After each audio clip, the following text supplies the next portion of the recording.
The Cascade Woods stretch for thousands of miles along the Pacific Northwest. Dense, ancient, and unforgiving. Park rangers refuse to patrol certain trails after dark.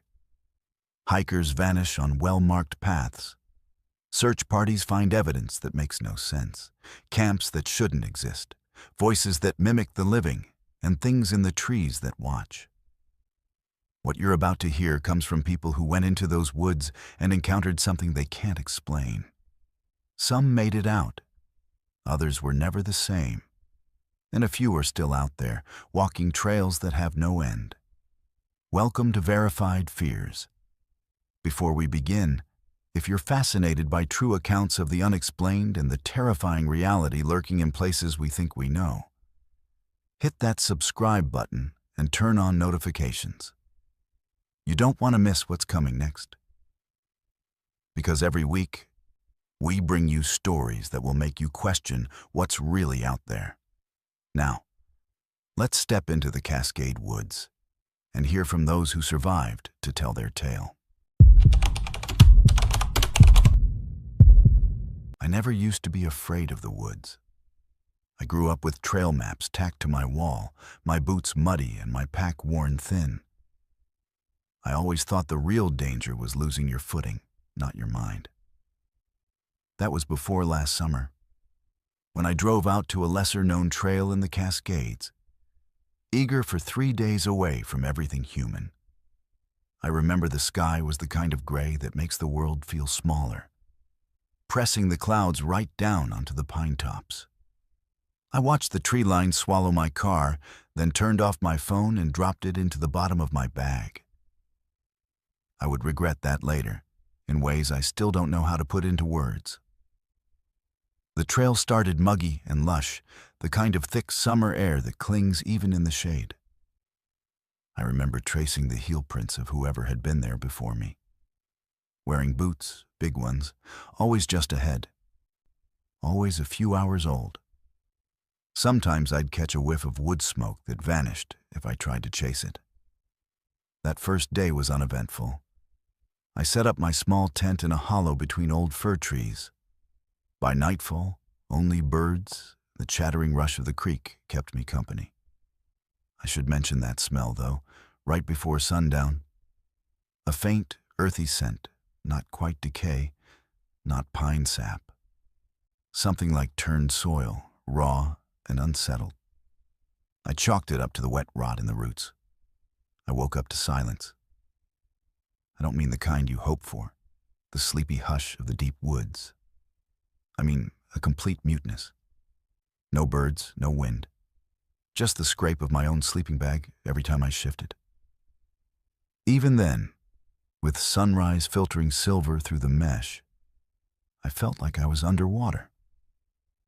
I forced myself up, splashed creek-cold water on my face, and shouldered my pack, determined not to let nerves spoil the trip. That's when I saw the first cairn. Stones stacked thigh-high in the middle of the trail, carefully balanced, with small objects tucked into the gaps. A button? The broken arm off some plastic toy? Animal bones whittled sharp. I paused, waiting for the skin-prickling chill to pass. But it didn't. The air felt heavier here, the world more narrow. I knelt to study the cairn, each stone caked in lichen, none from the creek nearby.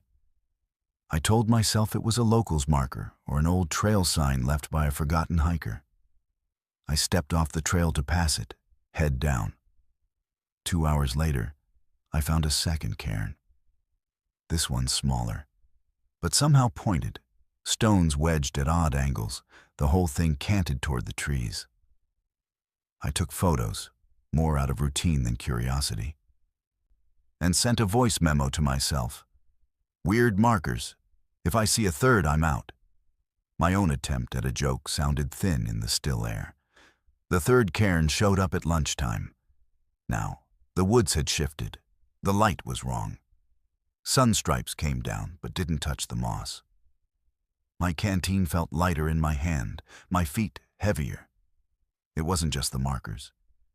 It was the way each cairn grew less like a hiker's stack and more like a message. Stones in a spiral, a little rabbit skull balanced on the apex. No prints around it but mine. I should have turned back then, but pride and that old explorer's urge kept me pressing forward. My map was useless. There were offshoots, hoofed trails, twitching deer runs where no trail was marked. I kept to the widest path and tried not to look for patterns in the clearing fog. By late afternoon, I saw the cairns more frequently. Always bigger, always stranger. Some had bits of clothing twisted into the base, a torn sleeve, shreds of blue tarpaulin. Some had old rust-flecked cutlery compressed into the stones so you'd have to wrench them out with both hands. Soon, the cairns grew closer together until they marked a path that turned away from the main trail, curling deeper into the wood's thickest shadow. You ever feel watched? Not just watched, but measured. Your breath counted and your pulse weighed. That's how it felt when I ducked beneath a low branch and saw the cairn spiral for the first time. It was a clearing cut with impossible precision. 11 cairns forming a near-perfect spiral. The space in the center cleared of everything, even moss. Just black, churned earth, ringed by standing stones. My tongue went dry in my mouth. The scent of disturbed dirt was overwhelming, sickly sweet, almost like overripe fruit gone sour. I thought about turning back, I really did. But some part of me wanted to see the middle. Call it curiosity, call it compulsion. I found myself walking the spiral, left foot after right, the hush closing around me. With every step, the woods seemed to lean in. The trees pressed closer. My skin crawled. At the center of the spiral was a hole, a shallow pit, just big enough for one, covered with a thin lattice of branches. My breath steamed in the air, though the temperature hadn't dropped. Something under those branches caught my eye. A glint of silver, a flick of blue fabric. I bent, and as I reached forward, the ground trembled just once, the way earth does before thunder. I snatched my hand away, heart hammering. The wind picked up, but only enough to move the branches, to let something slip deeper out of sight. That's when I heard it.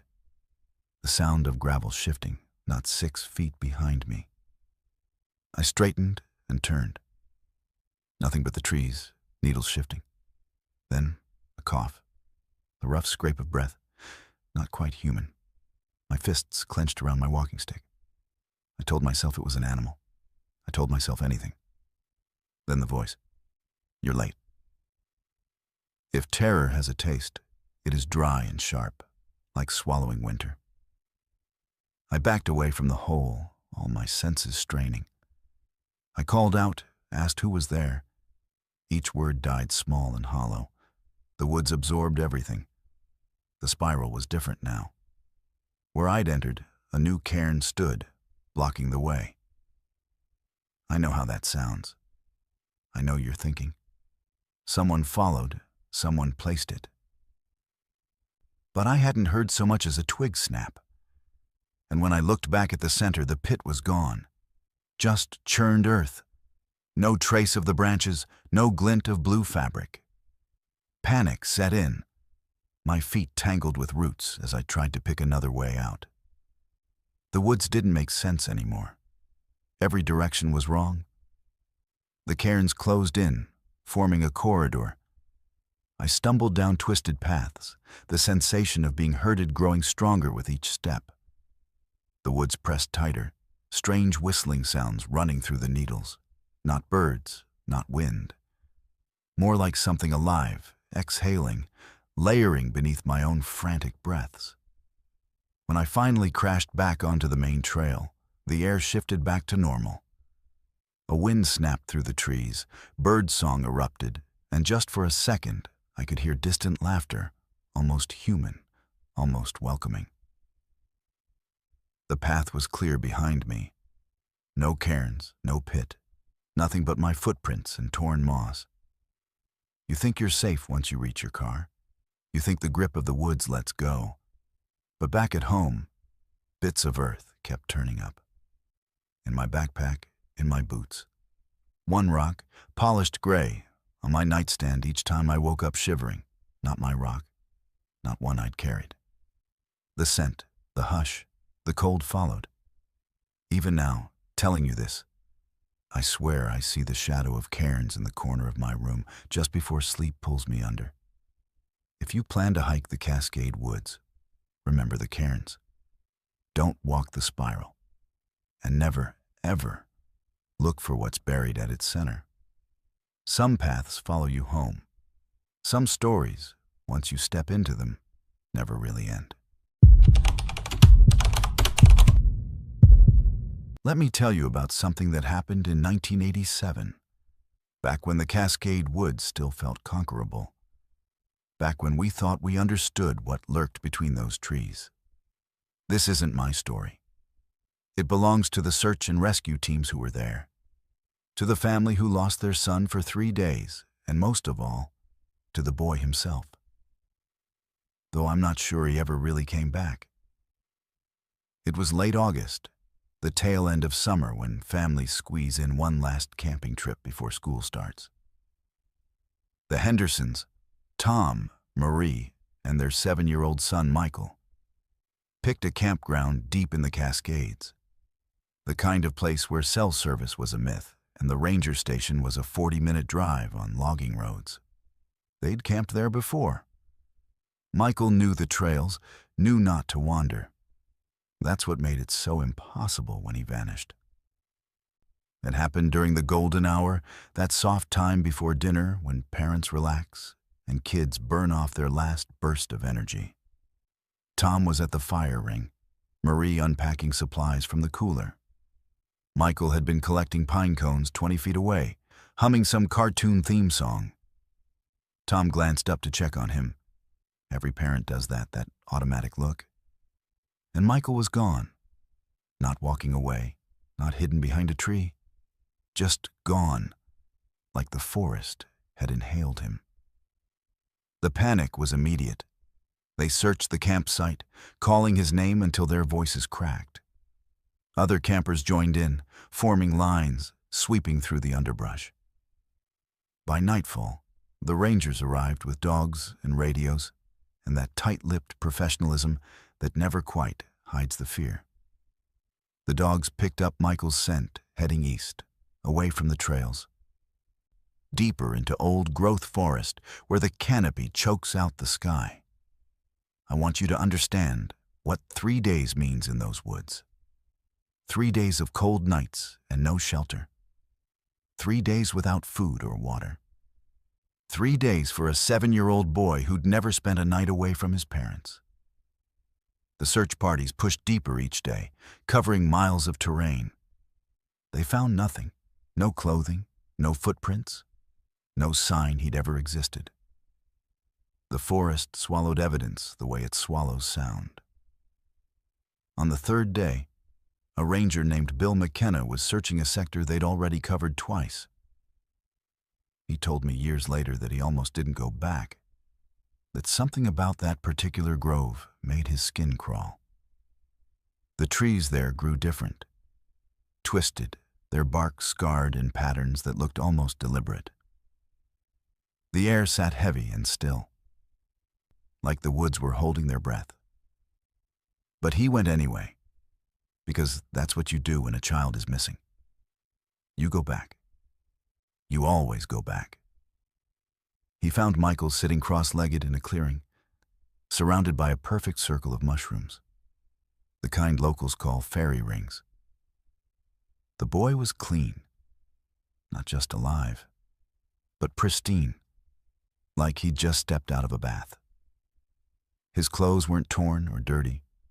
No scratches, no bug bites, no sign he'd spent 3 nights in the wilderness.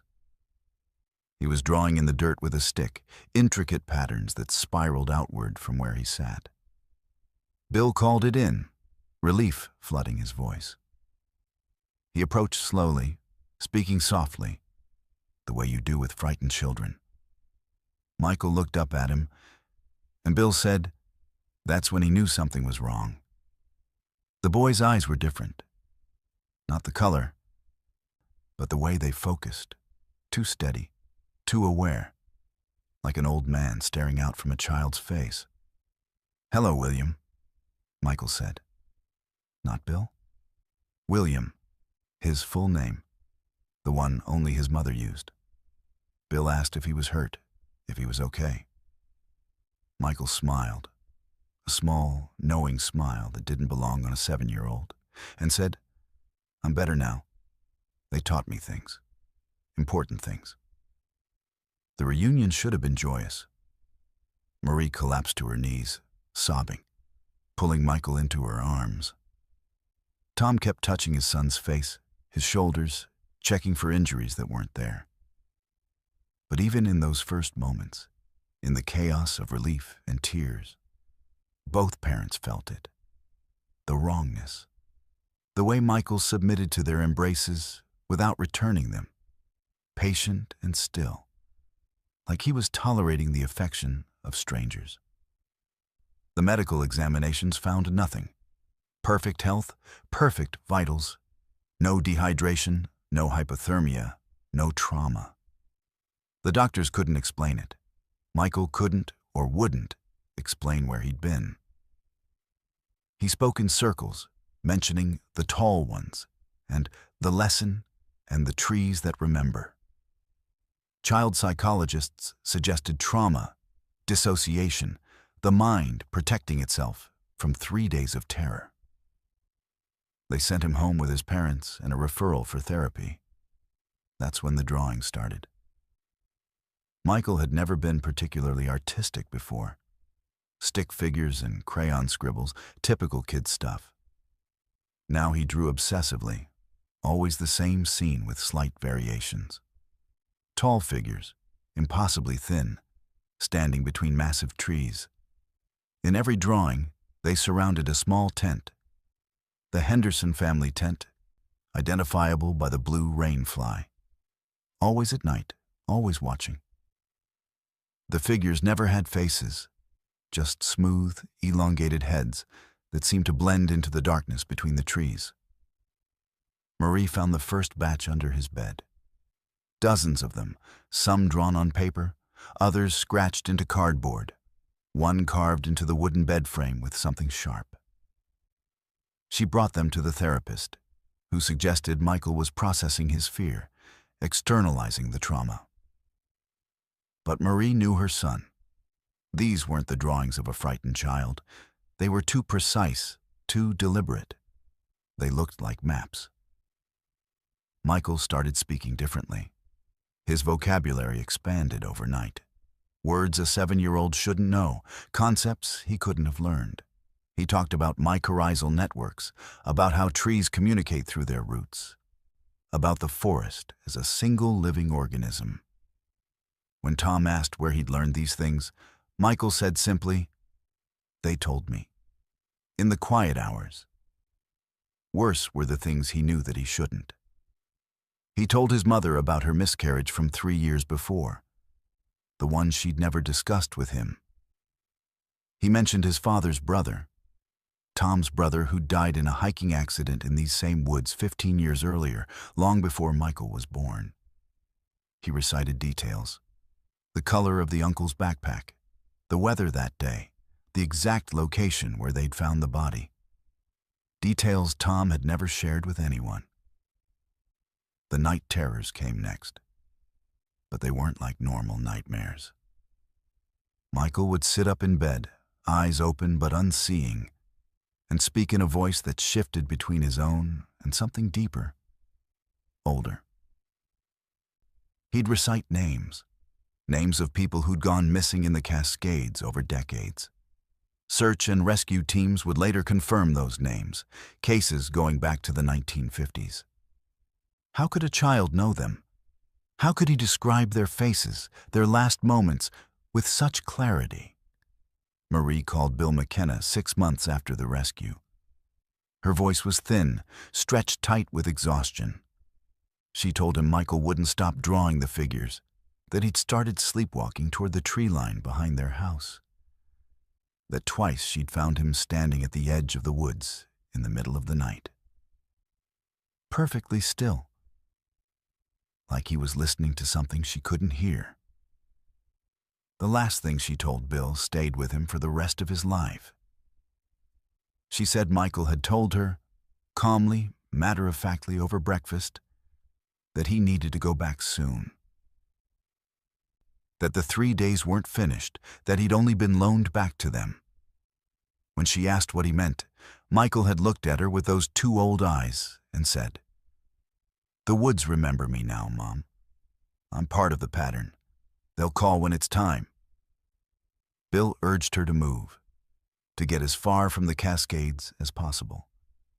She promised she would. But 3 weeks later, Michael vanished again. This time from his own bedroom, second floor, windows locked from the inside. They found his drawings scattered across the floor, hundreds of them, covering every surface. All showing the same thing, a boy walking voluntarily into the forest, hand in hand with something tall and thin, walking toward the deep places where the old trees grow. Search parties scoured the woods for weeks. They never found him. Not a trace, not a thread of clothing. Nothing. It was like he'd never existed at all. But here's what keeps me awake at night, what made Bill McKenna retire early and refuse to ever enter those woods again. Other children started drawing the same figures. Kids who'd never met Michael, never heard his story. All across the Pacific Northwest, children visiting the Cascades came home and drew tall, faceless figures standing between trees. Always watching, always waiting. And sometimes, hikers report seeing a boy in the deep woods, maybe 10 or 11 years old now, standing perfectly still among the trees. When they call out, he doesn't respond. He just watches them with eyes that are far too knowing, far too old. And if you get close enough, if you're foolish enough to approach, they say he smiles and whispers the same thing Michael told his mother. "The woods remember you now. You're part of the pattern." So if you're planning to camp in the Cascade Woods, keep your children close. Watch them every second. Because the forest is patient, and it's always listening. And sometimes, when it finds someone who fits the pattern, someone who can hear what it's saying, it doesn't give them back. Not really. Not all the way. There are rules park rangers don't write down. Rules that get passed from one generation to the next in hushed voices during training sessions, over campfires after the tourists leave, in the quiet moments before dawn patrols. The first rule, the one that matters most, is this: never respond to calls for help after sunset in the Cascade Woods. I'm about to tell you why that rule exists, and why I'm the reason they made it official. My name's Jake Brennan. I've been a ranger in these woods for 15 years, and I thought I'd seen everything. Bear attacks, lost hikers, broken bones, hypothermia, the usual catalog of wilderness disasters. I prided myself on knowing these trails better than I knew my own neighborhood, on being the guy who could find anyone, anywhere, no matter how deep they'd wandered. That confidence almost got me killed. It was late October, the kind of autumn night where darkness comes early and absolute. I was finishing paperwork at the ranger station when the call came through on the emergency line. A family, the Martins, hadn't returned from a day hike. Their car was still in the parking lot, but the sun had set 2 hours ago. Standard procedure says you wait until morning. That night, searches in dense forest are dangerous and usually futile. But the dispatcher mentioned children, 2 of them, both under 10. That changes everything. That breaks every rule. I grabbed my gear and radioed my partner, David Chen. He'd been a ranger here for 23 years, knew these woods even better than I did. When I told him about the call, there was a pause on the radio. Too long, too heavy. Then his voice came back, careful and measured. "Jake, you know the protocol. We wait for first light." I told him about the kids. Another pause, then, "I'm coming with you. Don't leave without me." We met at the trailhead 30 minutes later. The temperature had dropped hard, our breath misting in the beam of our headlamps. David looked older than usual, the shadows under his eyes deeper. He checked his gear 3 times. Batteries, flares, first aid kit, spare radio, like he was preparing for war, not a simple search and rescue. "Stay close," he said. "And Jake, if you hear someone calling for help, I mean anyone, even if it sounds like those kids, you check with me first before you respond. Understood?" I thought he was being paranoid. The stress of too many years in the backcountry, too many bodies recovered instead of rescued. I nodded anyway, and we started up the trail. The woods felt wrong from the start. You spend enough time in the wilderness, you develop a sense for it. The way animals move, the quality of silence, the weight of the air. Everything was too still. No owls, no rustling of nocturnal creatures, no wind moving through the canopy. Our boots crunching on the trail were the only sounds, echoing back to us like the forest was listening. We covered 3 miles without finding any trace of the martens. No dropped items, no footprints off the main trail, nothing. David kept checking his GPS, muttering coordinates under his breath. The deeper we went, the more agitated he became, constantly scanning the tree line with his flashlight. That's when we heard it. A child's voice, thin and terrified, calling out, "Help! Please, someone help us!" Every instinct I had screamed to run toward that voice. But David's hand clamped on my shoulder, his grip iron tight. "Wait," he hissed. "Listen." The voice came again. Same words, same inflection. Exactly the same. Like a recording playing on loop. "Help! Please, someone help us!" I looked at David. His face was pale, jaw clenched. "It's not them," he said. "Keep moving. Don't respond." We continued up the trail, but the voice followed us, always just beyond our lights, always the same desperate plea. My skin crawled. Then a second voice joined, a woman's voice, urgent and panicked. Jake Brennan, we need help, please." It knew my name. The voice knew my name.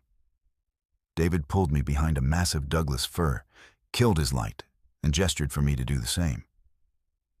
In the sudden darkness, I could hear him breathing hard, almost hyperventilating. "That's what happened to Marcus," he whispered. 5 years ago.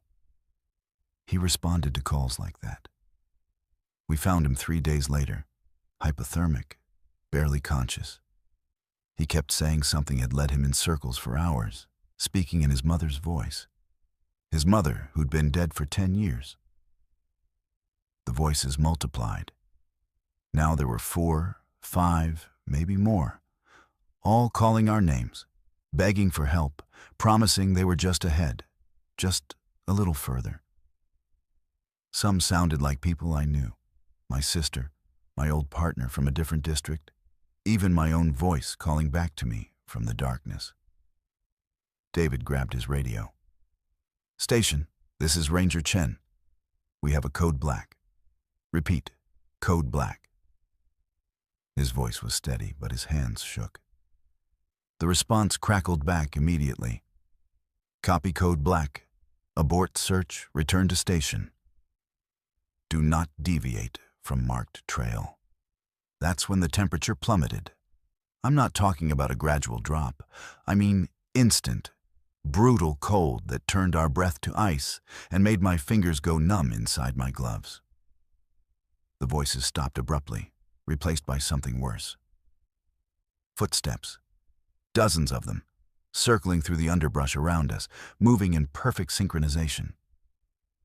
David switched his light back on, swept it through the trees. For just a second, less than a heartbeat, his beam caught something between the trunks. Tall, impossibly thin, with too many joints in its limbs. It moved away from the light, but not with the panic of an animal, with purpose, with intelligence. "Run," David said. Not loud, not panicked, just a flat statement of fact. "Run now." We ran. Training, protocol, professional composure, all of it gone in pure animal terror. Behind us, those footsteps matched our pace, never falling behind, never catching up, maintaining distance, playing with us. Then David's voice, but David was running beside me. I could see him, hear his labored breathing, yet his voice called from somewhere ahead. "Jake, this way. I found the trail." David grabbed my arm, pulled me to a stop. "That's not me," he panted. "Keep going straight. Do not follow that voice." The voice that sounded exactly like David called again. Closer now, more insistent. "Jake, I need you to trust me. Come this way. The trail's right here." I looked at the real David. In the beam of his headlamp, I could see absolute terror in his eyes. "It's trying to separate us," he said. "It always tries to separate us." We kept moving, but the forest had changed around us.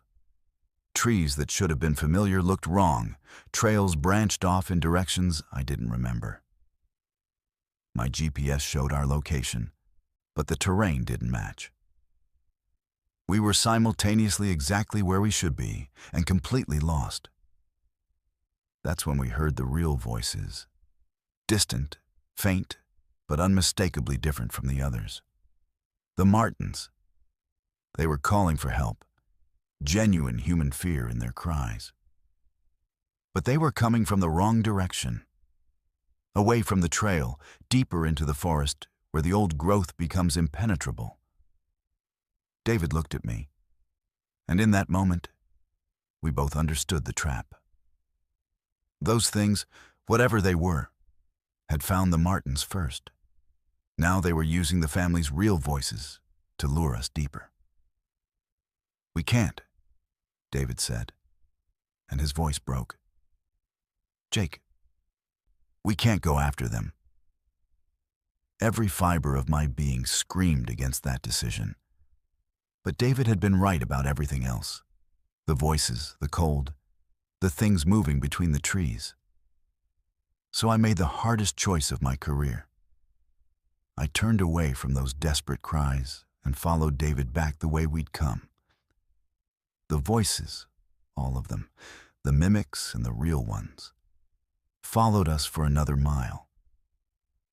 The temperature didn't rise until we cleared the tree line and saw the lights of the parking lot.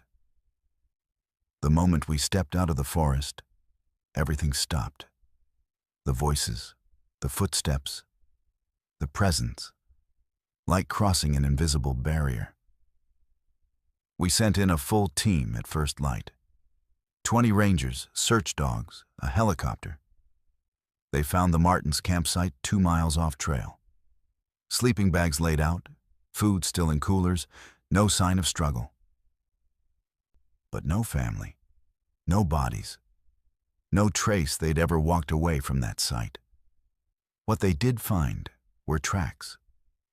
Hundreds of them, circling the campsite in perfect spirals, getting tighter and tighter until they converged in the center where the family should have been sleeping. The tracks weren't animal, weren't human. Just long, narrow impressions in the soil, like something had dragged itself across the ground on limbs that bent the wrong way. David retired the next week. 23 years of service, and he walked away without explanation. Before he left, he pulled me aside and said something I'll never forget. "Those things in the woods, they're old, older than the trees. They've been here longer than we have, and they remember a time when humans knew to fear the dark. Now they're teaching us again. I'm still a ranger. Still do my job. But I follow the rules now, all of them, especially the ones we don't write down. I never respond to calls after dark. I never follow voices I can't verify. And I never, ever go into the deep woods when that particular cold settles over the forest. The kind that comes without wind, without reason. The kind that means something is awake and hunting. The martens are still listed as missing. Sometimes hikers report hearing children's voices calling from the deep woods, always just after sunset. We tell them it's echo or wind or their imagination. We don't tell them the truth, that somewhere in the Cascade woods, there are things that have learned to speak with human voices, that have learned to bait their traps with our own desperation to help, to save, to rescue. And they're always hungry, always patient, always listening for someone who'll break the rules and answer when they call your name in the dark. You ever track something that's tracking you back? I mean really track it. Days of patience, miles of silence, reading sign most people would walk right past. That's what I do. I'm a bow hunter. Been doing it for 23 years in these mountains.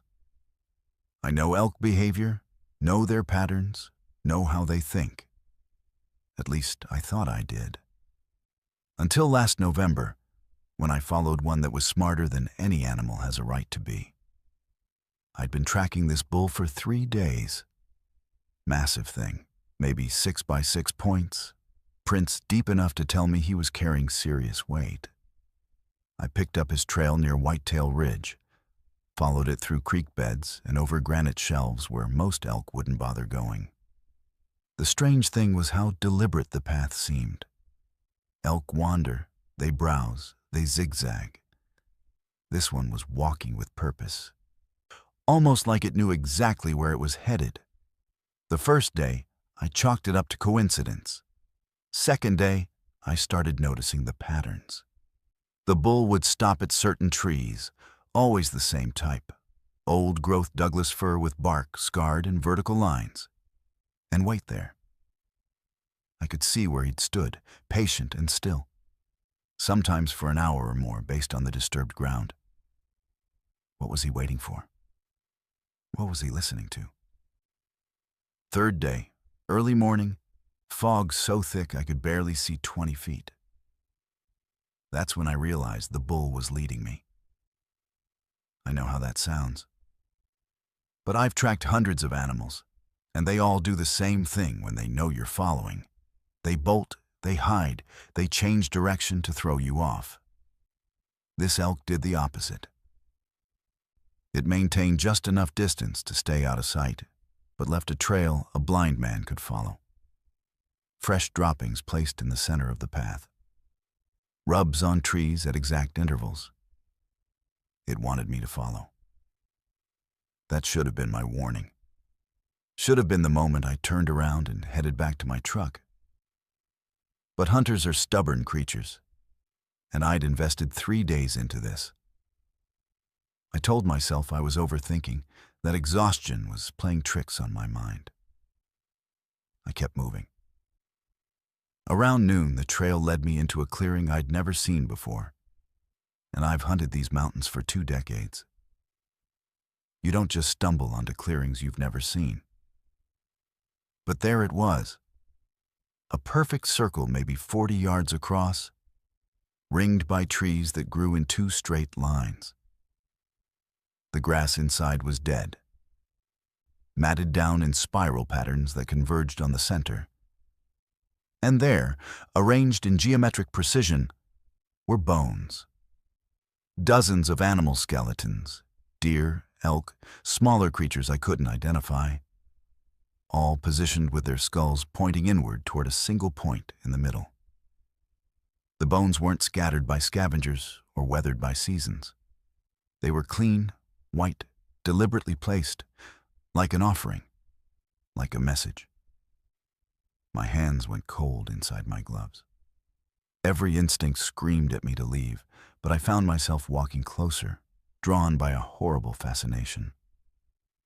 The patterns weren't random. The skeletons formed concentric circles, each ring a different species, all arranged by size. In the very center was a pile of smaller bones, ribs, vertebrae, finger bones from what might have been raccoons or possums, stacked into a cairn about knee-high. That's when I saw the camera. Trail camera mounted on a tree at the clearing's edge, lens pointed directly at the center. My camera. The same model I use, same camouflage pattern, but I hadn't placed any cameras in this area. I walked over, checked the mount. Fresh. The straps weren't weathered, the battery indicator showed full charge. I popped the SD card, checked the display screen, 347 photos, all taken in the last 72 hours, all of me. I felt my stomach drop. There I was, sleeping in my tent 2 nights ago. There I was, field dressing a grouse I'd caught for dinner. There I was, kneeling by a creek to filter water, completely unaware I was being photographed. The angles were impossible. Some taken from positions I'd checked, places where no camera had been mounted. One photo showed me from directly above, as if something in the trees had been looking straight down at me while I slept. The most recent photo was time-stamped 11 minutes ago. It showed me entering this clearing from the south, bow in hand, looking small and alone among the bones. I spun around, scanning the tree line. Nothing moved. The forest was silent. That deep, wrong silence that means every living thing has fled. I checked my GPS, marked the location, and that's when I noticed something that made my blood run cold. My GPS showed I'd been walking in a perfect spiral for the last 3 miles. The trail hadn't led me to this clearing.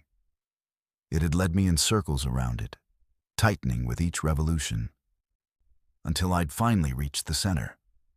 I heard movement behind me. I turned, arrow nocked, and saw the elk standing at the clearing's edge. He was massive, bigger than his tracks had suggested, his antlers spreading wide enough to span my arm length twice over. But it was his eyes that froze me. They reflected the wrong color, not the normal amber brown of elk eyes, but something paler, almost luminous in the overcast light. The bull didn't run. He stood perfectly still, head lowered, watching me with an intelligence that elk don't possess. Then he did something no wild animal would ever do.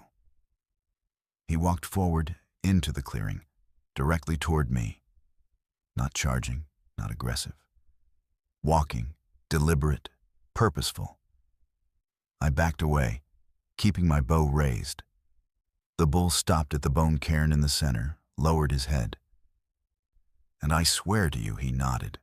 Once, twice, 3 times. Like a person. Like he was showing me something. That's when I saw what was in the cairn. Beneath the animal bones were other items.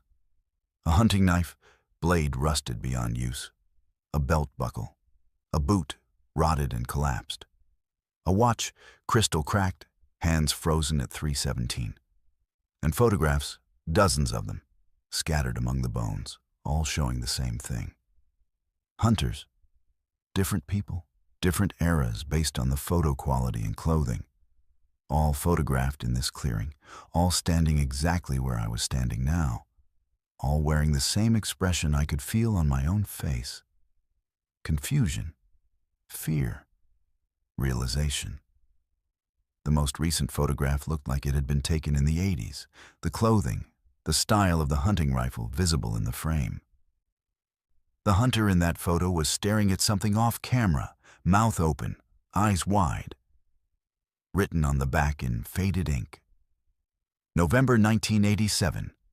Last photo camera found at clearing. Hunter never recovered. My hands shook as I pulled out my own camera, the one I'd been using to document the hunt. I scrolled through my photos from the last 3 days. Shots of the trail, the elk's prints, the scarred trees.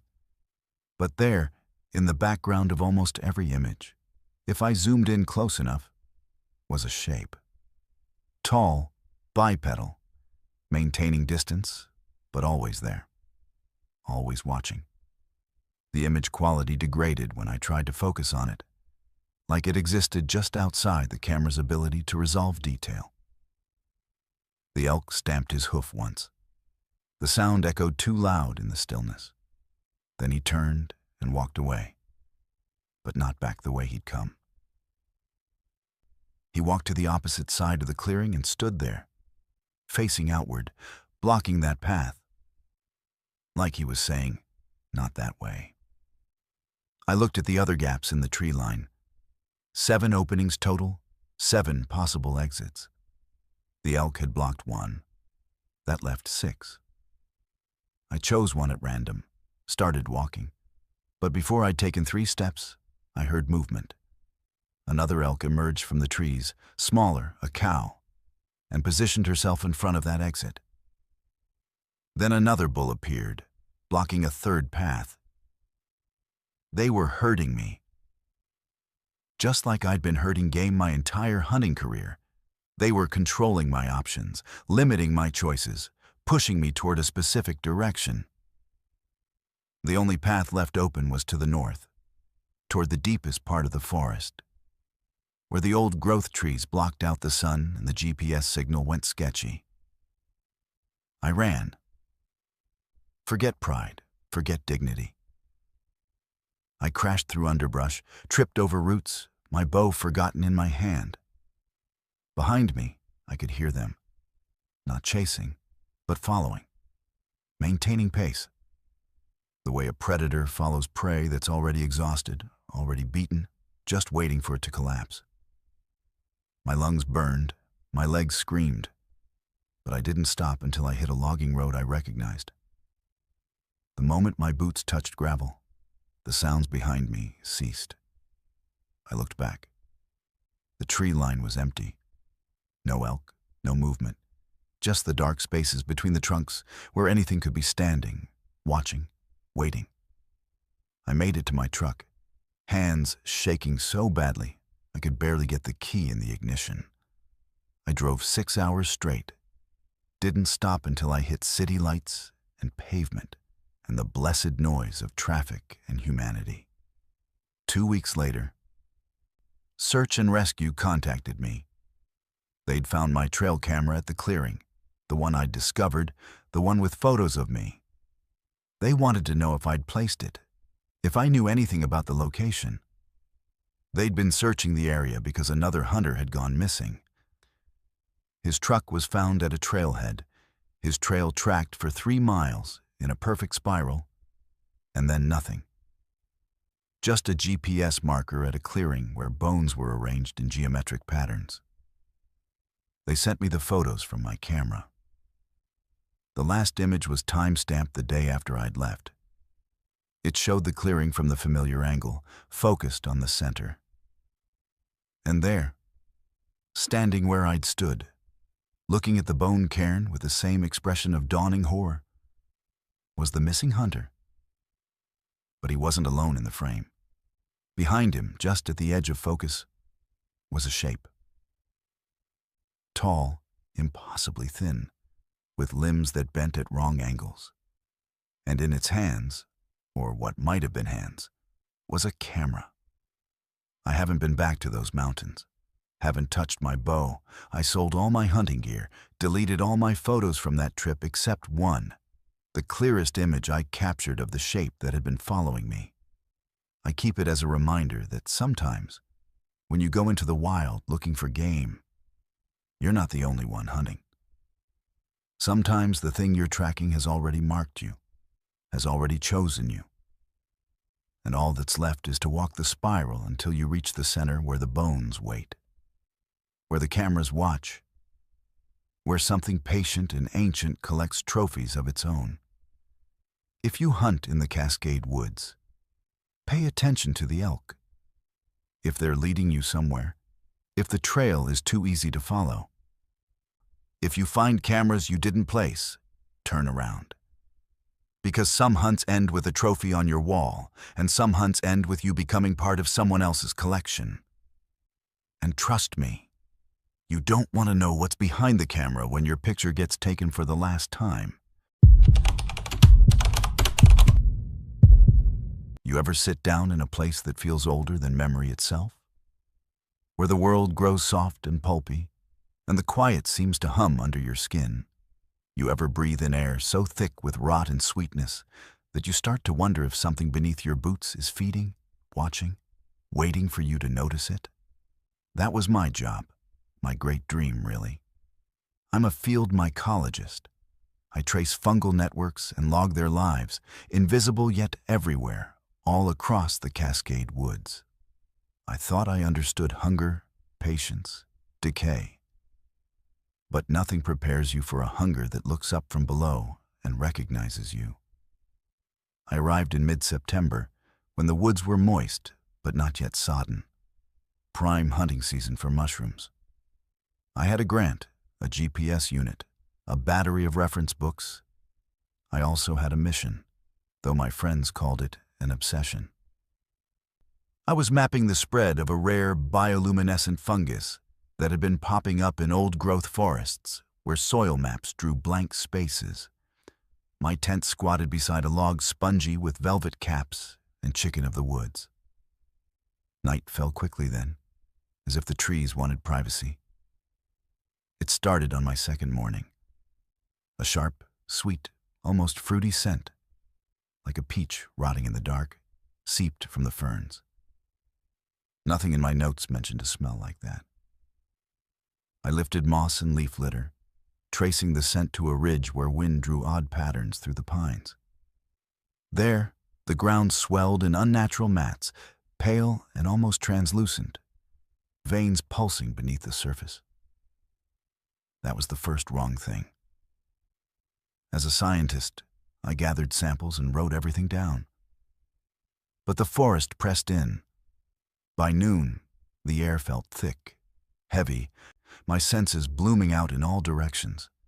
Every step left a damp imprint that oozed brown-green sap around my boots. I started hearing animal rustlings, chipmunks, or maybe mice, darting between exposed mycelium roots. By afternoon, the animals weren't just curious. They seemed unwell. A garter snake lay twitching in the moss, tongue flickering at the air, eyes dull and clouded. Squirrels staggered, as if drunk, claws scraping softly on bark. Ravens circled but didn't land. Everything with fur or feathers seemed skittish or sick, and by dusk I felt it too. A low ache behind my eyes, a fog drifting through my thoughts. Still, I worked late. I laid out petri dishes under the tent's red lamplight, cataloging spore patterns. That's when my field recorder picked up something odd. Soft, rhythmic pulses, almost like a heartbeat, rising from beneath the earth.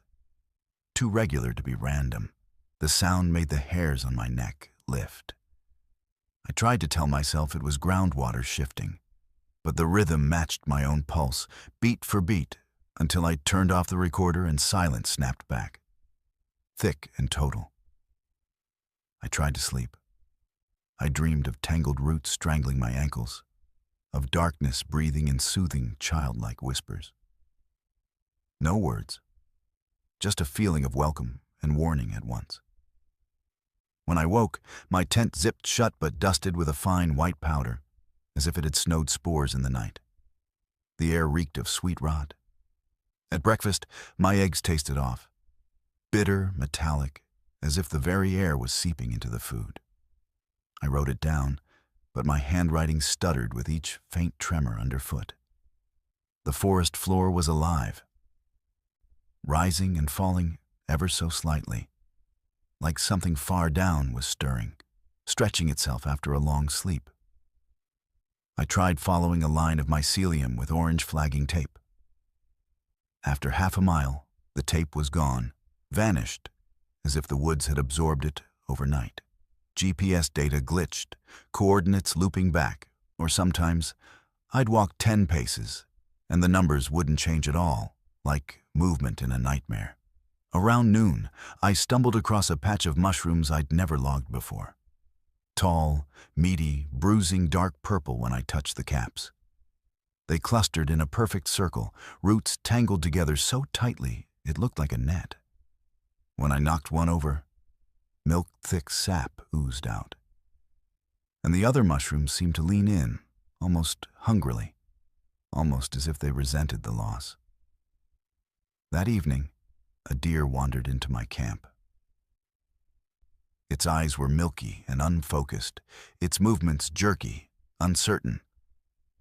When I tried to walk up slowly, gently, it staggered away behind a curtain of hanging moss, vanishing without so much as a rustle of leaves. In the distance, I heard a muffled groan, deep and guttural. I never saw the deer again, but a few hours later, I found soft hoofprints outside my tent, circling, as if it, or something, had come back to check on me. I tried to send emails to my supervisor. No signal. My phone buzzed. Notifications looping. Texts from friends received days late. Timestamps scrambled. Sometimes, my own voice would echo back through the static when I checked my voicemails, whispering, "Stay with us," in a cadence I never remembered recording. By the fourth morning, I didn't trust my senses. My hands tingled. Fingertips traced invisible lines in the air. My notes grew frantic, looping, almost poetic. Sentences like, "The fungus is drawing a map," and "My thoughts belong to the network now," scribbled between data on caps and spore color. The sweet, rotten scent grew so strong I gagged. And for a few hours every day, the light changed, turning pale and golden as if filtered through something not quite alive. Then came the memory gaps. I'd zip up my tent for a nap and wake hours later miles away, shoes caked in unfamiliar mud. My water bottle empty, throat sandpaper dry. The last time it happened, I found myself standing at the base of a massive cedar. My forehead pressed against the bark, hands sunk wrist-deep in soft, spongy earth. I pulled free with a wrench, breath heaving, watched my fingers trembling. Something was burrowing in my head. Ideas, colors, a sense of purpose that wasn't mine. I realized what made this network so strange. This wasn't a fungus that lived off death. It was one that altered reality, fed off thought, nostalgia, even fear. The animals went mad, followed invisible paths. I started recognizing patterns, spirals again, arrangements in stone and mushroom clusters. The air buzzed with static when I spoke aloud. My dreams turned vivid and terrifying. A network as vast as the forest, roots connecting every living thing in a chorus of yearning. And I, a new node, sprouting along with the mushrooms. The last night, the earth shook outright. I awoke to find my tent half swallowed by soil, zippers jammed solid with white mycelium. The woods outside pulsed with faint green and blue light. I had to claw my way free, hands throbbing, taste of earth gritty on my tongue. Something beneath the ground whispered in a humming, ancient voice, promising peace, promising knowledge. I ran. My path veered away from logic, thoughts swirling with each step. Each tree seemed to lean, arms outstretched, their bark shot through with veins of pulsing, luminous fungus. I tripped, my palm landing on a cluster of the purple mushrooms. Sap seeped into a cut on my hand.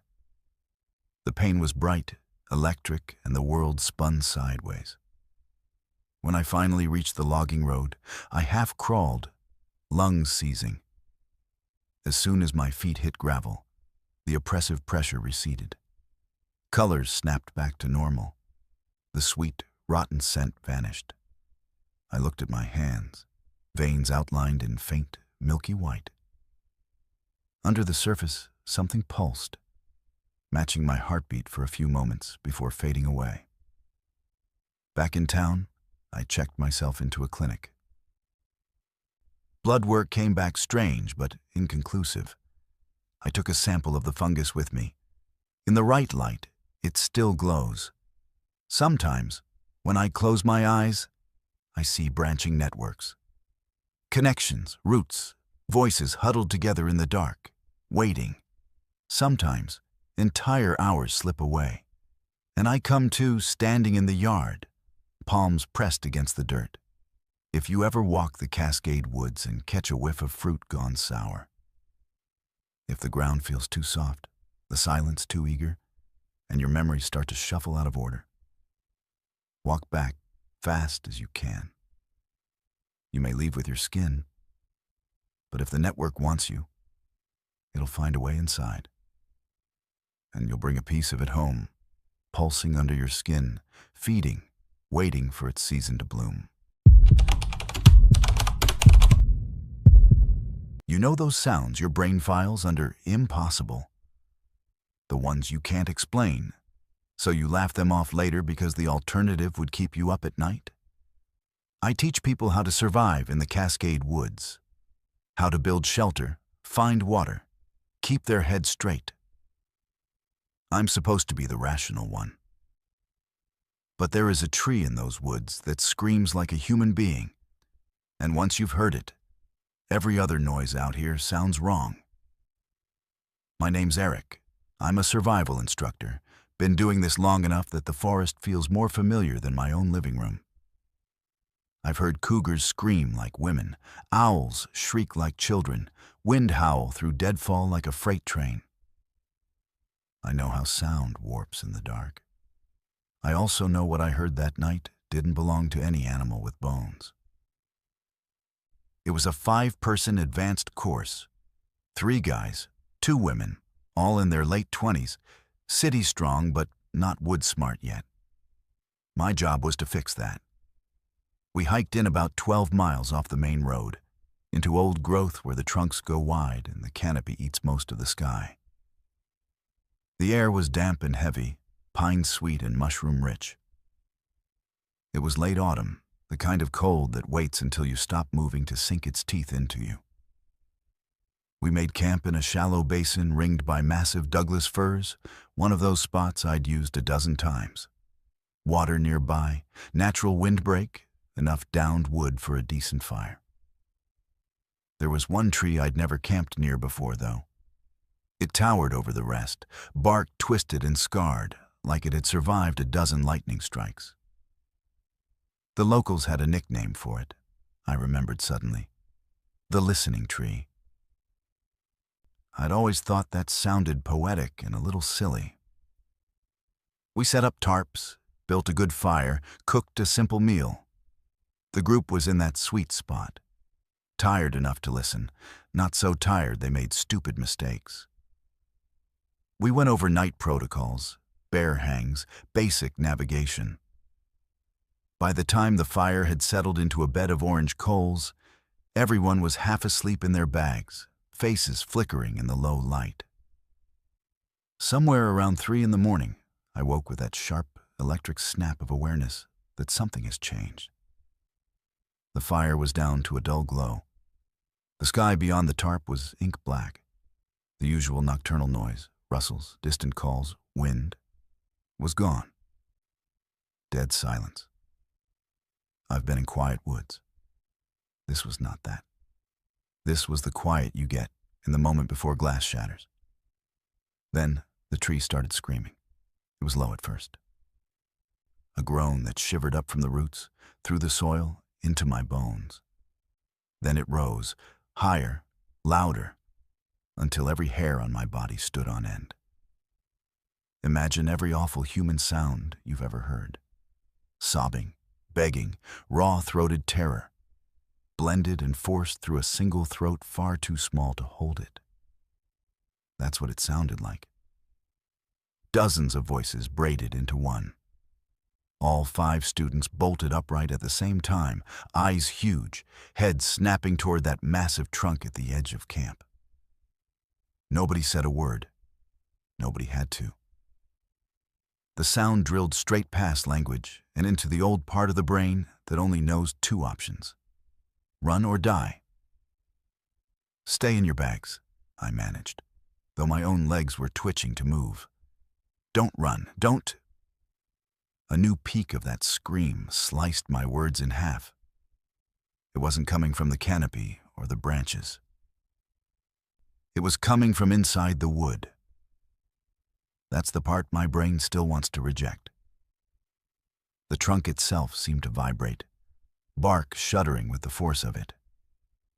In the dim light, I could see steam or breath, pulsing out of cracks in the bark with each ragged wail. Then the voices separated. Underneath the main scream, distinct words started to form. A man's voice first, rough and panicked, shouting for help. A woman's voice sobbing a name. A child's voice whimpering, "It hurts, it hurts, it hurts," over and over, climbing in pitch until it blended back into that overarching howl. One of my students, Jenna, clapped her hands over her ears and curled in on herself. Another started to scramble out of his bag, wild-eyed. "Stop!" I snapped, louder than I meant. "Listen to me. You run in the dark, you break an ankle. You break an ankle. You don't leave this basin. You understand?" He froze, chest heaving, eyes glittering with reflected firelight. The screaming dulled for a heartbeat, like whoever or whatever was inside that tree was listening. Then it spoke my name. Not screamed. Spoke. Calm. Clear. In a voice that sounded close enough to my dead brother's to make my vision go white for a second. "Eric," it called, from the middle of the trunk. "Eric, please. I can't get out. It's so dark. It's so tight. Help me. You always said you'd help." My brother died in a car accident on dry asphalt, miles from any forest. He'd never even been in these woods. Every survival lesson I've ever taught says the same thing. Reality doesn't bend just because you're scared. But fear makes its own logic. Part of me was already halfway to believing it, halfway to seeing his face pressed behind that bark. I forced myself to move toward the fire instead of the tree, throwing on more wood with shaking hands, chasing the darkness back a few tatters. The light leapt up, painting the bark in wilder relief. That's when I saw the carvings. They'd always been there, I realized dimly. I just hadn't looked closely enough. Names. Dozens of them, climbing the trunk as high as my headlamp could reach. Some were old and weather-softened, letters blurred by time. Others were fresh, cuts still pale and raw. Between the names were dates. The dates matched some of the missing person cases I'd heard rangers mutter about around station coffee. Right next to my shoulder, where the screaming felt loudest, were 7 new names. The most recent one matched a hiker who disappeared 2 months ago. No trace found. Search and rescue had given up after a week. As I watched, a new line began to etch itself into the bark, splintering through the outer layer like something pushing from beneath. The knife doing the carving wasn't visible. The wood itself parted. Letter by letter, a name spelled itself out. Jenna. The girl beside the fire let out a choked sound, half sob, half moan. "Make it stop," she whispered, rocking back and forth. "Please, make it stop. I'll do anything, just make it stop." The chorus inside the tree seized on her words. Dozens of voices repeated them back in perfect unison. "Make it stop. I'll do anything. Just make it stop." They twisted her tone, made it mocking, pleading, hopeful, broken. Then all at once, silence. It cut off like a switch being thrown. No fade, no ragged end. 1 second, the air was vibrating with agony. The next, nothing. The quiet that followed was worse. For a long minute, none of us moved. The fire crackled obscenely loud. My own breathing sounded alien in my ears. "Everyone pack," I said finally, voice hoarse.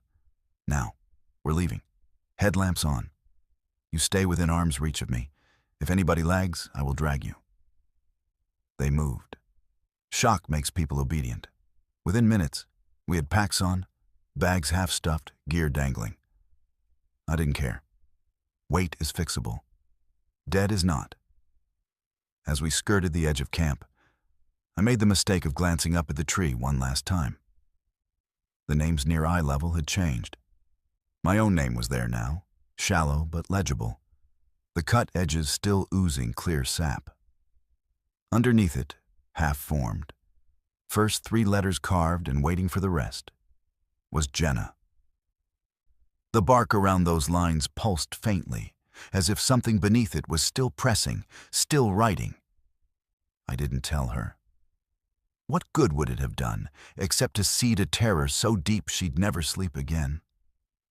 We hiked out in a tight knot, headlamps carving shaky tunnels through the dark.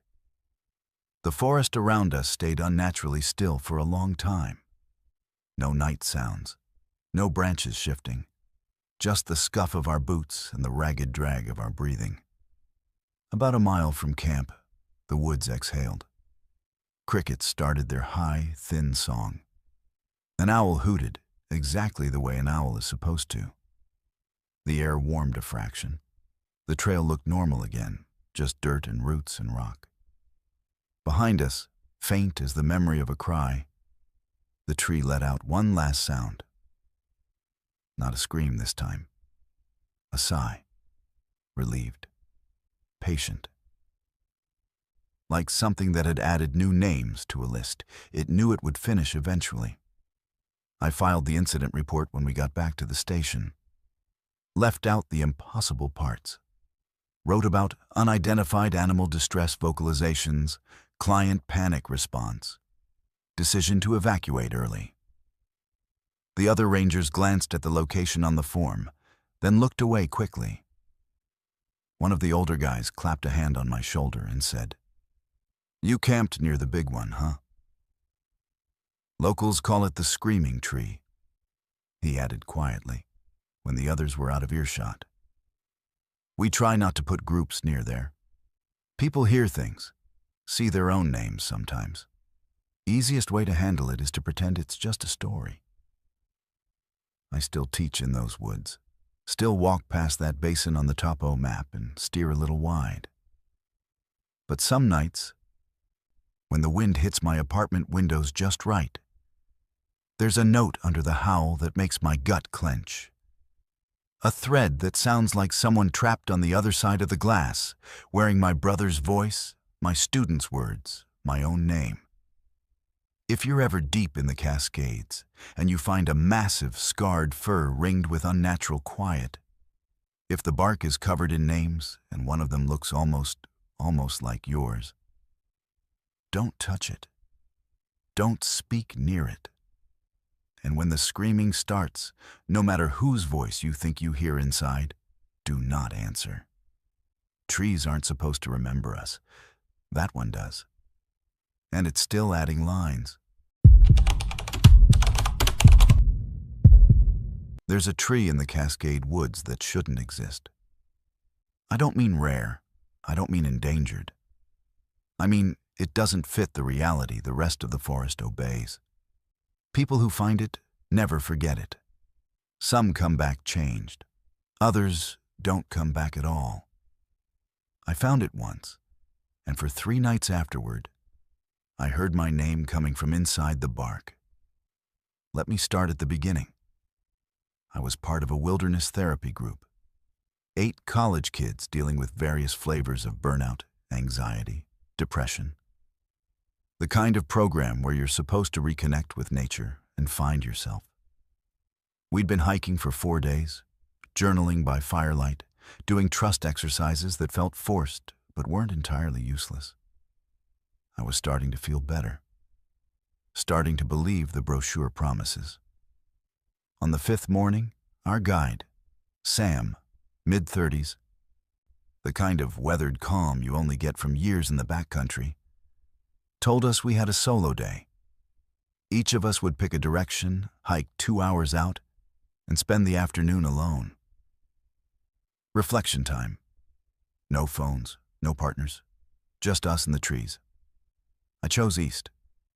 The trail thinned quickly, turning to game paths, and then nothing. I liked it that way. Fewer boot prints meant fewer people meant more quiet. By noon, I was deep enough that the canopy blocked most of the sky. The air smelled like wet bark and moss, clean and old at the same time. That's when I saw it. The tree stood in a small clearing, but calling it a clearing doesn't do it justice. The ground around it was bare, not overgrown, not burned, just empty.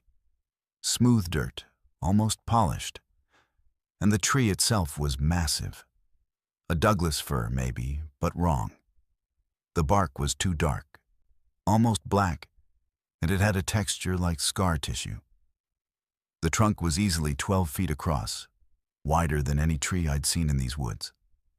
But it was the carvings that stopped me cold. Names.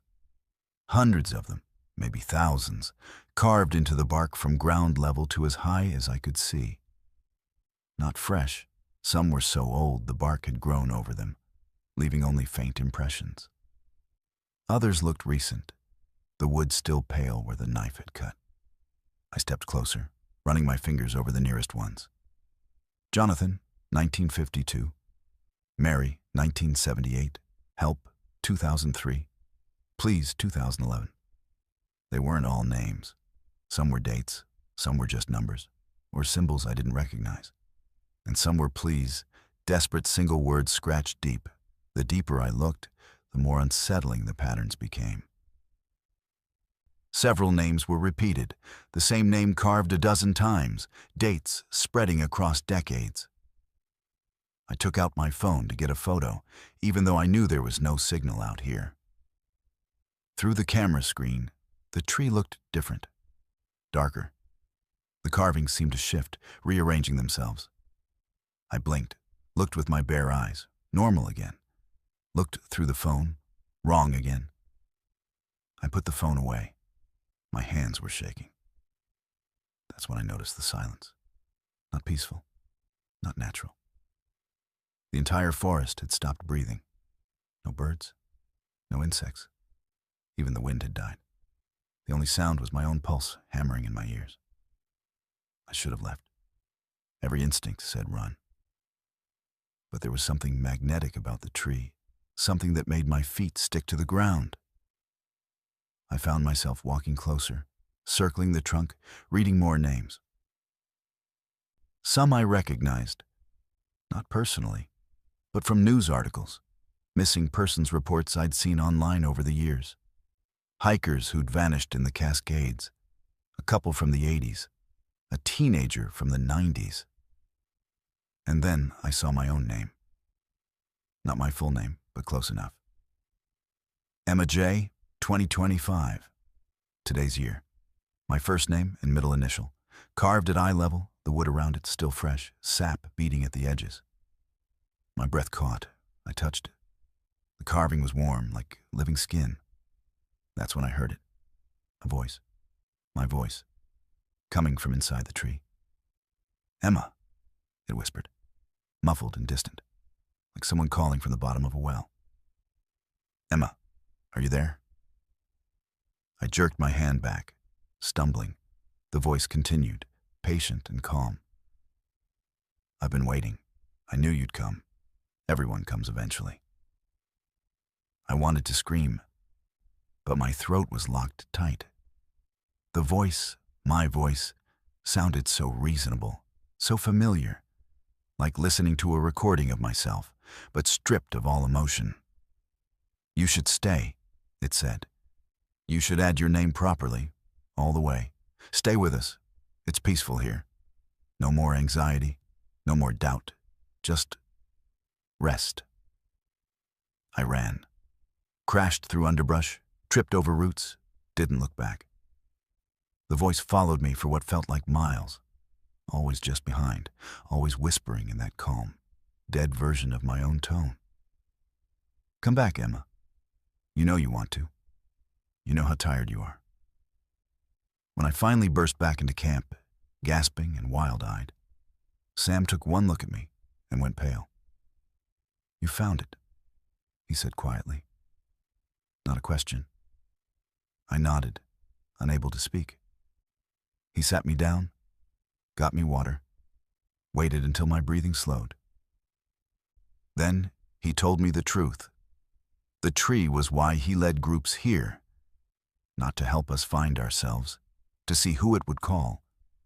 Every group, someone found the tree, every single time. And every person who found it heard their own voice. Most came back like I did. Some didn't. He showed me a list, names and dates. People who'd gone missing from his groups over the years, 7 of them.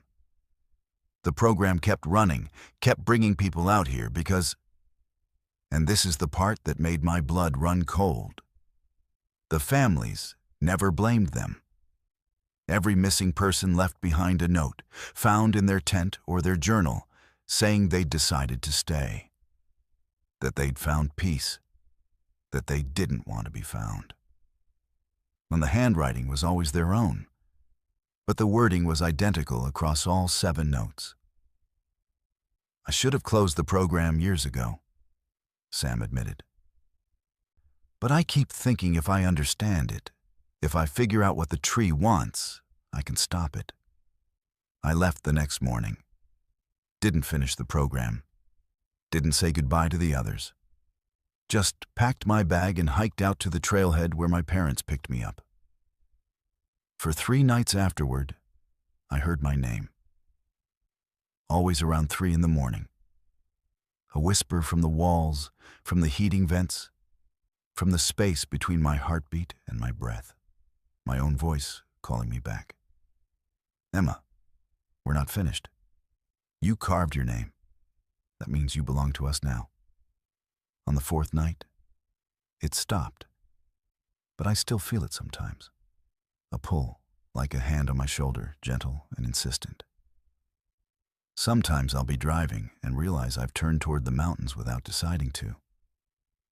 Sometimes I'll wake up with dirt under my nails and no memory of going outside. I looked up the tree once, tried to find information. There's nothing official. But if you dig deep enough into forums and obscure hiking blogs, you find stories, dozens of them. People who found a tree covered in names. People who heard themselves calling from inside the bark. Most of the accounts end the same way. "I'm going back. I need to finish carving my name." I've fought the urge for 2 years, but it's getting harder. The voice is quieter now, but more persuasive. It doesn't demand anymore. It just reminds me how tired I am, how much easier it would be to stop fighting, how peaceful the forest was, how my name is already there, waiting to be completed. I'm writing this down because I don't know how much longer I can resist. If you ever find a tree covered in names, don't touch it. Don't read the carvings. And for God's sake, don't look for your own name. Because once the tree knows you, once it's spoken in your voice, it doesn't let go. It just waits. Patient, knowing that eventually you'll come back to finish what you started. You ever notice how some jobs sound peaceful from the outside, but the people doing them look 10 years older than their age? Fire lookout is one of those. Everyone pictures a quiet tower, long sunsets, coffee, a pair of binoculars, and a radio that barely crackles. Nobody imagines what it feels like to be the highest, loneliest thing for miles when the woods decide they're tired of being watched. My name's Aaron. I spent one summer alone in a tower deep in the Cascade woods, part of an old network the state barely maintains anymore. It was supposed to be easy money before grad school. 3 months of solitude, reading, maybe writing, nothing more demanding than scanning tree lines for smoke. When they flew me in by chopper that first day, I felt lucky. Like I'd cheated the system and won. The tower was a narrow skeleton of steel and wood perched on a ridge, a single-room cabin up top with glass on all sides. Inside, a cot, a wood stove, a table, a two-burner propane stove, a weather radio, and the Osborne firefinder in the middle like some altar. The circular map with sighting wires used to pinpoint smoke. Everything smelled like old paper and dust and a little bit of mouse. Below me, the forest rolled away in every direction. Layers and layers of trees until distance turned them to blue haze. The first week was exactly what I'd hoped for. I read through half the books I'd brought. I logged cloud cover and wind speed. I brewed coffee just to have something to do with my hands. At night, I'd sit with the lights off and watch the stars through the glass, feeling that pleasant kind of small that city people pay for in meditation apps. The first strange thing was small enough that I almost shrugged it off. Around the end of week 1, I woke up just before dawn to the sound of rattling glass. Not loud, just a faint, rhythmic ticking, like someone drumming fingernails on a window pane from outside. The wind was dead. No storm, no branches close enough to scratch. I lay there, heart picking up speed, counting the taps. 4 on the east-facing window. Pause. 4 on the south. Pause. 4 on the west. By the time I convinced myself it was thermal expansion or some other boring explanation, it stopped. The forest looked normal in the gray light. I made coffee with hands that wouldn't quite stop trembling. Day 10, I spotted my first figure. That's what the report would later call it. Figures. At the time, I tried not to call it anything at all. Late afternoon, sun low, air thick with distant haze from fires states away. I was doing a routine scan with the binoculars, sweeping from north to east, when I saw a shape between the trees in a valley maybe half a mile away. Human height, human width, not moving. Just there. No color, no detail. Just the unmistakable vertical of something standing upright among the mess of trunks. My brain ticked through the possibilities. Camper, poacher, another ranger. I watched for a full minute, waiting for some natural motion. A step, a scratch, anything. When the wind shifted, the branches around it moved. The figure didn't. Not 1 millimeter. I blinked hard, eyes stinging. When I looked again, it was gone. I told myself it had been a snag, a dead tree trunk, a trick of light. I wrote nothing in the log. Writing it down would make it real. And alone up there, reality is something you guard fiercely. 2 nights later, I stopped guarding anything. I woke just after midnight. No reason, no dreams, no thunder. Just that strange internal jolt like someone had whispered my name an inch from my ear. The tower was dark. I'd shut off every light to keep the glass from turning to mirrors. Outside, the forest lay in a soft, moonlit spill. Something was breathing on the stairs.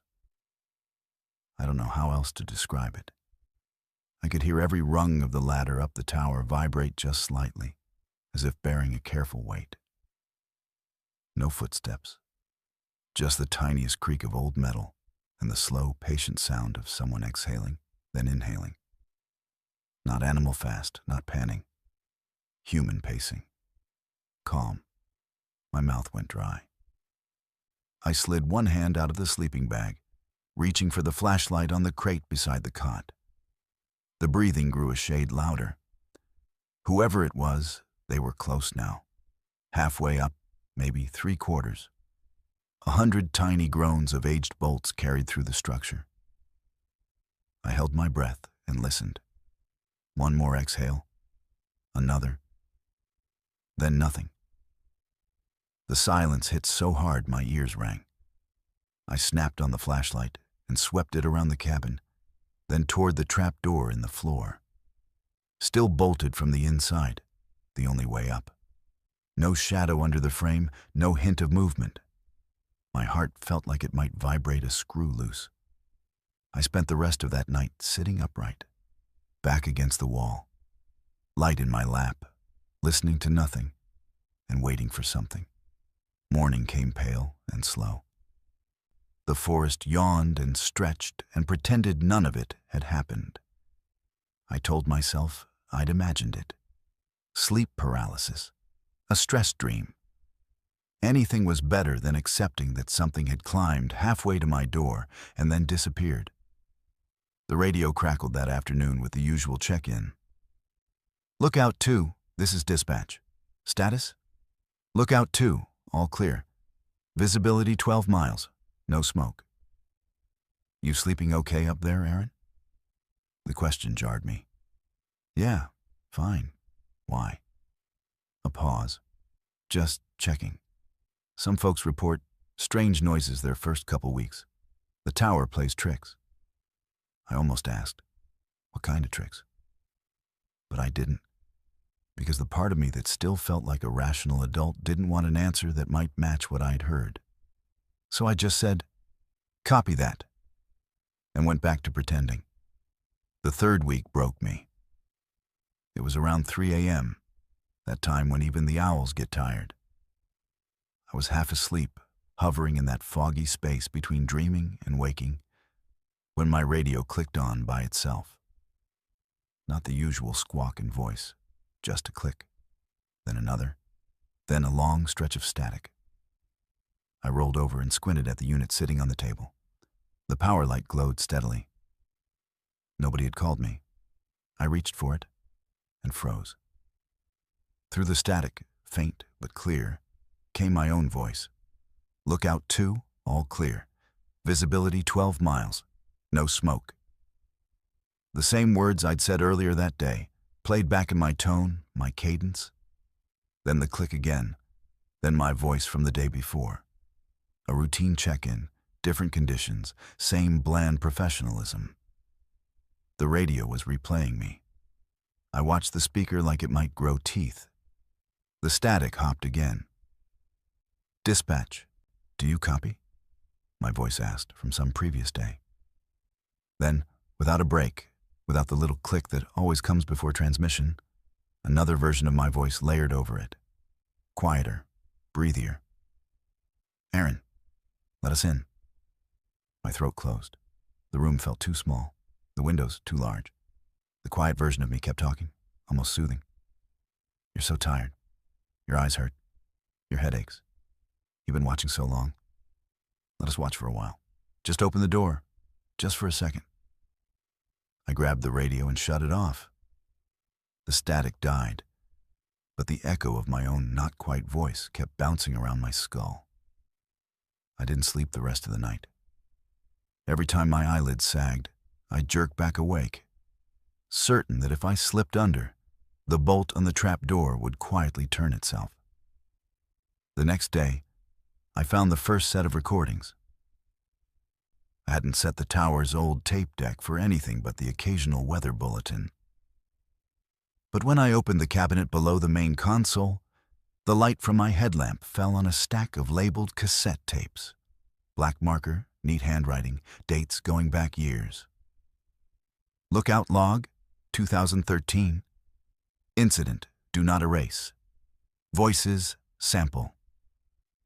My hands shook as I pushed one into the deck. The tape whirred, clicked, and then a stranger's voice filled the little cabin. This is Lookout 2, July 17th. Third report. Voices started again around 2300 hours. Sounds like me. Same phrasing. They're getting better at it. Whoever finds this, don't answer if you hear yourself. It's not you. His breathing sped up on the recording. In the background, faint and warbly through whatever ancient microphone he'd used, I could hear a second voice. It sounded almost identical to his. Calm, coaxing. You can't do this forever, that quieter self said. You can't stay awake forever. Let us in. We'll help. He stopped the tape abruptly there. The remaining cassettes were worse.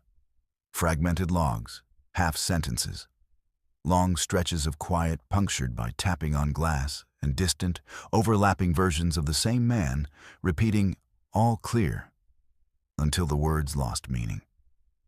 There were no tapes for August, no resignation letter in the file drawer, just a gap. I called dispatch. "Hey, did something happen to the previous lookout?" I tried to sound casual. I found some of his tapes. Another pause, the kind I was starting to hate. "Why do you ask?" "He sounds rattled on them, that's all." "He left early?" Dispatch said finally. "No incident report. No forwarding address? Some people aren't cut out for that much quiet." "Sure. Quiet." That night, I shut off the radio, unplugged the tape deck, turned my cot so I could see the trapdoor even half asleep. It didn't matter. Around 2 a.m., someone climbed the stairs. This time, there were footsteps. Soft, careful, but unmistakable. The metal frame hummed under each step.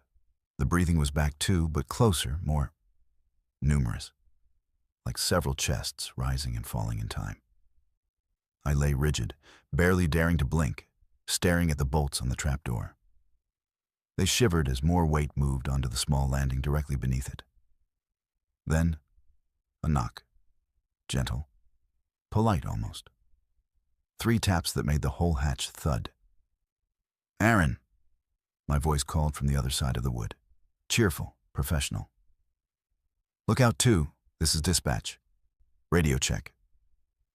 Silence pressed in, waiting. I didn't move. "Aaron?" The voice tried again, a shade less friendly. "You're not answering your radio. That's against protocol." The bolts trembled, as if something was testing them, not with brute force, but with the slow, patient insistence of roots pushing through rock. "Open up," another voice added. It sounded like my mother. Then a childhood friend. Then my own voice again, raw and exhausted. "Please, man, you're so tired. Let us watch. Just sleep." I don't know how long that went on. Time folds strangely when all you're doing is listening to wood and steel hold back madness. Eventually the knock stopped. The breathing receded.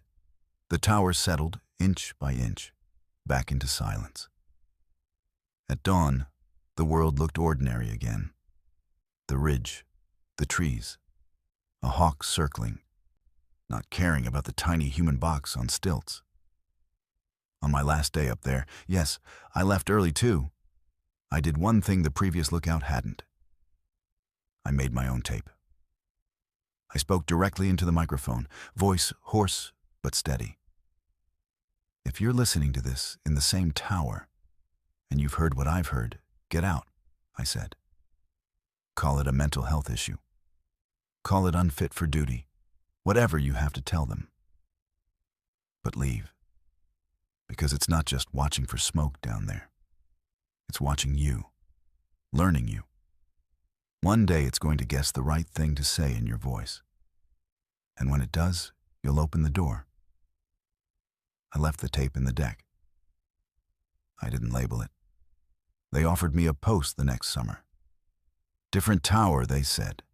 Safer, closer to a road. I told them no.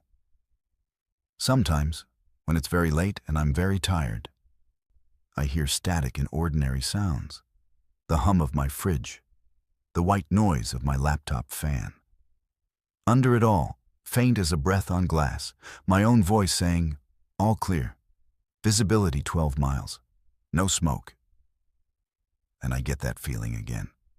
That I'm too high up, too alone, too visible in all the wrong ways. Like somewhere far away, in a little box of glass and wood. Something is still circling my tower, still knocking, still trying my name out in different tones until it finds the one that will make me answer. You know those stories your family tells that sound like superstition until the day you realize they were instructions? That's where this starts. Not with the woods, not with a monster, but with my grandmother sitting at a kitchen table, her hands wrapped around a chipped mug, telling me in a voice that brooked no argument. In the Cascade woods, there are days that don't belong to you. On those days, you stay out. I thought she meant bad weather. Storms, landslides, something we could see coming. I didn't understand she meant time itself. She called them the hollow days, the thin days, the days between seasons when the forest forgets what month it is and something older than calendars comes to the surface. When I was a kid, she listed them off with the same cadence she used for grocery lists. Late March, when the snow is mostly gone but the cold isn't. Late September, when the heat has died but the frost hasn't claimed the grass. Those edges, the in-betweens. Mark them. Avoid them. Of course I ignored her. Or I thought I did. But if you grow up with warnings like that, they burrow into you. They become background processes, always humming. Fast forward. I'm 28, working in the city, sleep-deprived and brittle, scrolling through photos of a cabin in the Cascades that someone at work is subletting for cheap. 3 days alone. No emails, no traffic. Just trees and the sound of my own breath. It felt less like a choice and more like gravity. I checked the dates. Late September. The exact kind of in-between my grandmother had told me to avoid. I remember pausing, hand hovering over the keyboard. Her voice stepping up out of memory. Some days don't belong to you. Then my rational brain laughed it off, called it folklore, called it anxiety dressed up as magic. I booked it anyway. The first day was almost offensively peaceful. The cabin sat in a clearing, old but solid, roof sagging just enough to have character. The air smelled like damp earth and fir needles and wood smoke from whoever had rented the place before me. I made tea on the gas stove. I stood on the warped front steps and watched the light fade between the trunks. The forest felt big, but not hostile. Not yet. Inside, the cabin was simple. One main room, a cast-iron stove, a table, a narrow bed, and a wall of old photographs in mismatched frames. Black and white shots of loggers with axes, families in stiff Sunday clothes. A group of men in ranger uniforms from the 1950s. No one had labeled them. They looked out over my shoulder as I walked past, eyes frozen in sepia. I slept hard that night. No nightmares, no whispers, just dark. The second morning, the air had changed. Not the temperature, it was still cool, that almost fall chill. But the weight of it, heavier in the lungs, damp in a way the weather app hadn't predicted. When I opened the door, a low, soft fog hugged the ground, barely up to my knees, clinging to the bases of trees like it was afraid to rise any higher. I made coffee, pulled on a jacket, and walked to the edge of the clearing. The woods beyond looked normal enough. Ferns, trunks, a trail, faint but there, leading deeper in. I heard my grandmother's voice again. On hollow days, the paths go strange. I should have listened.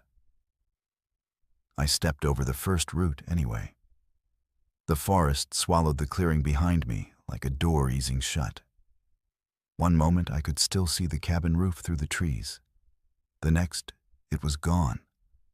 Just more gray-brown verticals and moss and fog. I told myself that was normal. Terrain, angles. I'm not a child. I kept going. The trail under my boots was soft and dark, almost black with moisture. My steps made no sound, not even the usual crunch of twigs. The quiet was the first thing that really unnerved me. No birds, no wind, not even the faraway rush of a stream. Just me and the faint brush of my jacket when I moved my arms. I walked maybe 15 minutes before I noticed the first wrong thing. A stump, waist-high, sheared clean decades ago, moss tufting its edges.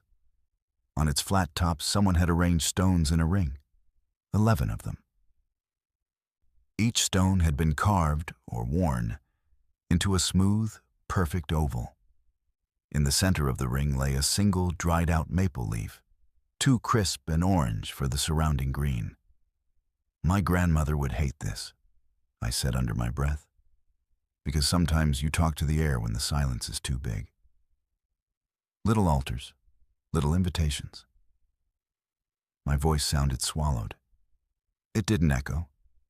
It didn't feel like it belonged to me.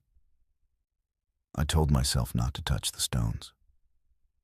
I did a slow circle around the stump, cataloging details like I was going to report back to her later.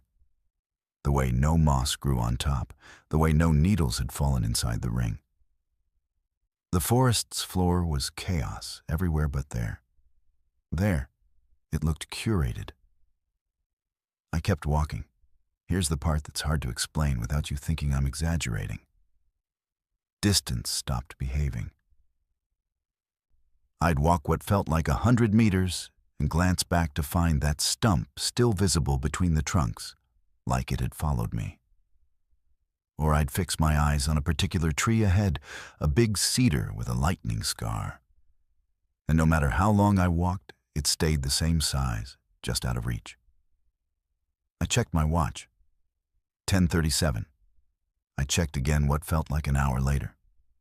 10:41. The pressure behind my eyes built like a migraine. The fog thickened, then thinned, then pooled again, with no regard for slopes or hollows. I wasn't breathing hard, but my chest felt tight, like the air didn't want to be in me. That's when I heard the first whisper. Not words. Not yet. Just a tone, brushing the edge of hearing. A murmur where there should have been wind. I stopped, turned in a full circle, heart thudding steadily against my ribs. Hello. Stupid. Saying it made me more afraid somehow. The sound of my own voice felt like throwing something fragile into deep water. The murmur ceased instantly, the way a conversation cuts off when you enter a room. The silence after felt thicker, more intent. I kept walking because what else was there to do? Go deeper, find a landmark, find a slope, find anything that made sense. The forest between the Cascade ridges is old. Trees grow on old stumps, roots twist over older roots. You expect a certain kind of visual chaos. So when I started seeing symmetry, I knew I was in trouble. 2 firs, same height, flanking the path like gateposts. 4 stones at equal intervals beside the trail. 3 fallen logs, parallel, each the same distance apart. Patterns, not random, not natural. "You're in thin time," my grandmother had said once, her thumb tracing the rim of her mug. Those are the hours the old stories walk around in their own skin. They like edges. They like patterns. I felt like something behind my eyes clicked into a new alignment. The fear sharpened from vague unease to focused understanding. This wasn't just me being lost. The woods were presenting themselves differently, testing what I would notice. "Okay," I said softly, more to her memory than to myself. "Okay, I get it. You warned me. I'm done. I'm going back now." I turned around. The trail behind me was gone. No, not gone. That would have been mercy. It was there, but wrong. Wider, darker, the roots and stones rearranged. The trees on either side leaned a fraction closer together, their branches knitting overhead like fingers lacing. The clearing where I'd started was nowhere in sight. When I took one step in that direction, the whispering came back, louder. This time it had shape, not English, not any language I recognized. But there was rhythm, structure, the feeling of words. The smart thing, the survival handbook thing, would be to stay put, make noise, wait for rescue. But nobody knew I was out here. I hadn't told anyone about the cabin except the colleague I'd rented it from. No cell signal, no radio. If the forest wanted to hold me, it could. I chose a third direction at random. Not forward, not back. Sideways, cutting across the invisible lines the patterns were trying to draw. With every step, the air grew colder. Not crisp, not high mountain cold. Wet cold, basement cold. The kind that sinks into your bones and makes your joints ache. My breath started to fog, even though the day's temperature shouldn't have allowed it. The whispering followed. Sometimes it sounded ahead of me, sometimes at my back, sometimes right by my ear. Once, clear as a bell, it twisted into my grandmother's voice. "Child," she said from somewhere over my shoulder, the way she had on nights she caught me sneaking out. "You're walking on someone else's hour. You need to leave it how you found it." I froze. The urge to turn around, to see her, to throw myself into that familiar sound was so strong it unstrung my knees. But even in that moment, some leftover shard of her teachings held. "Things wear skins that don't belong to them," she'd said. "Voices, too. If a dead loved one calls you into the dark, you keep walking toward the light." I kept my eyes forward. I didn't look. "I'm sorry," I said aloud. My voice cracked. "I was stupid. I get it now. I'm leaving. Please let me leave." The forest doesn't nod. It doesn't say, "All right then." But something shifted. The cold eased. The smell of damp earth rose stronger, more real. The whispering thinned from a crowd to a few scattered threads. Ahead, between the trunks, I saw brightness. Not much, just a lighter shade of gray, but enough to send a rush of weak, grateful adrenaline through me. Clearing, it had to be. I walked faster, not running.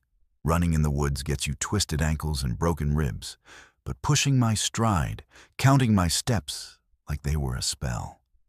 37, 38, 39. The trees broke. I stepped into the clearing behind the cabin. From the wrong direction. I stood there, swaying a little, staring.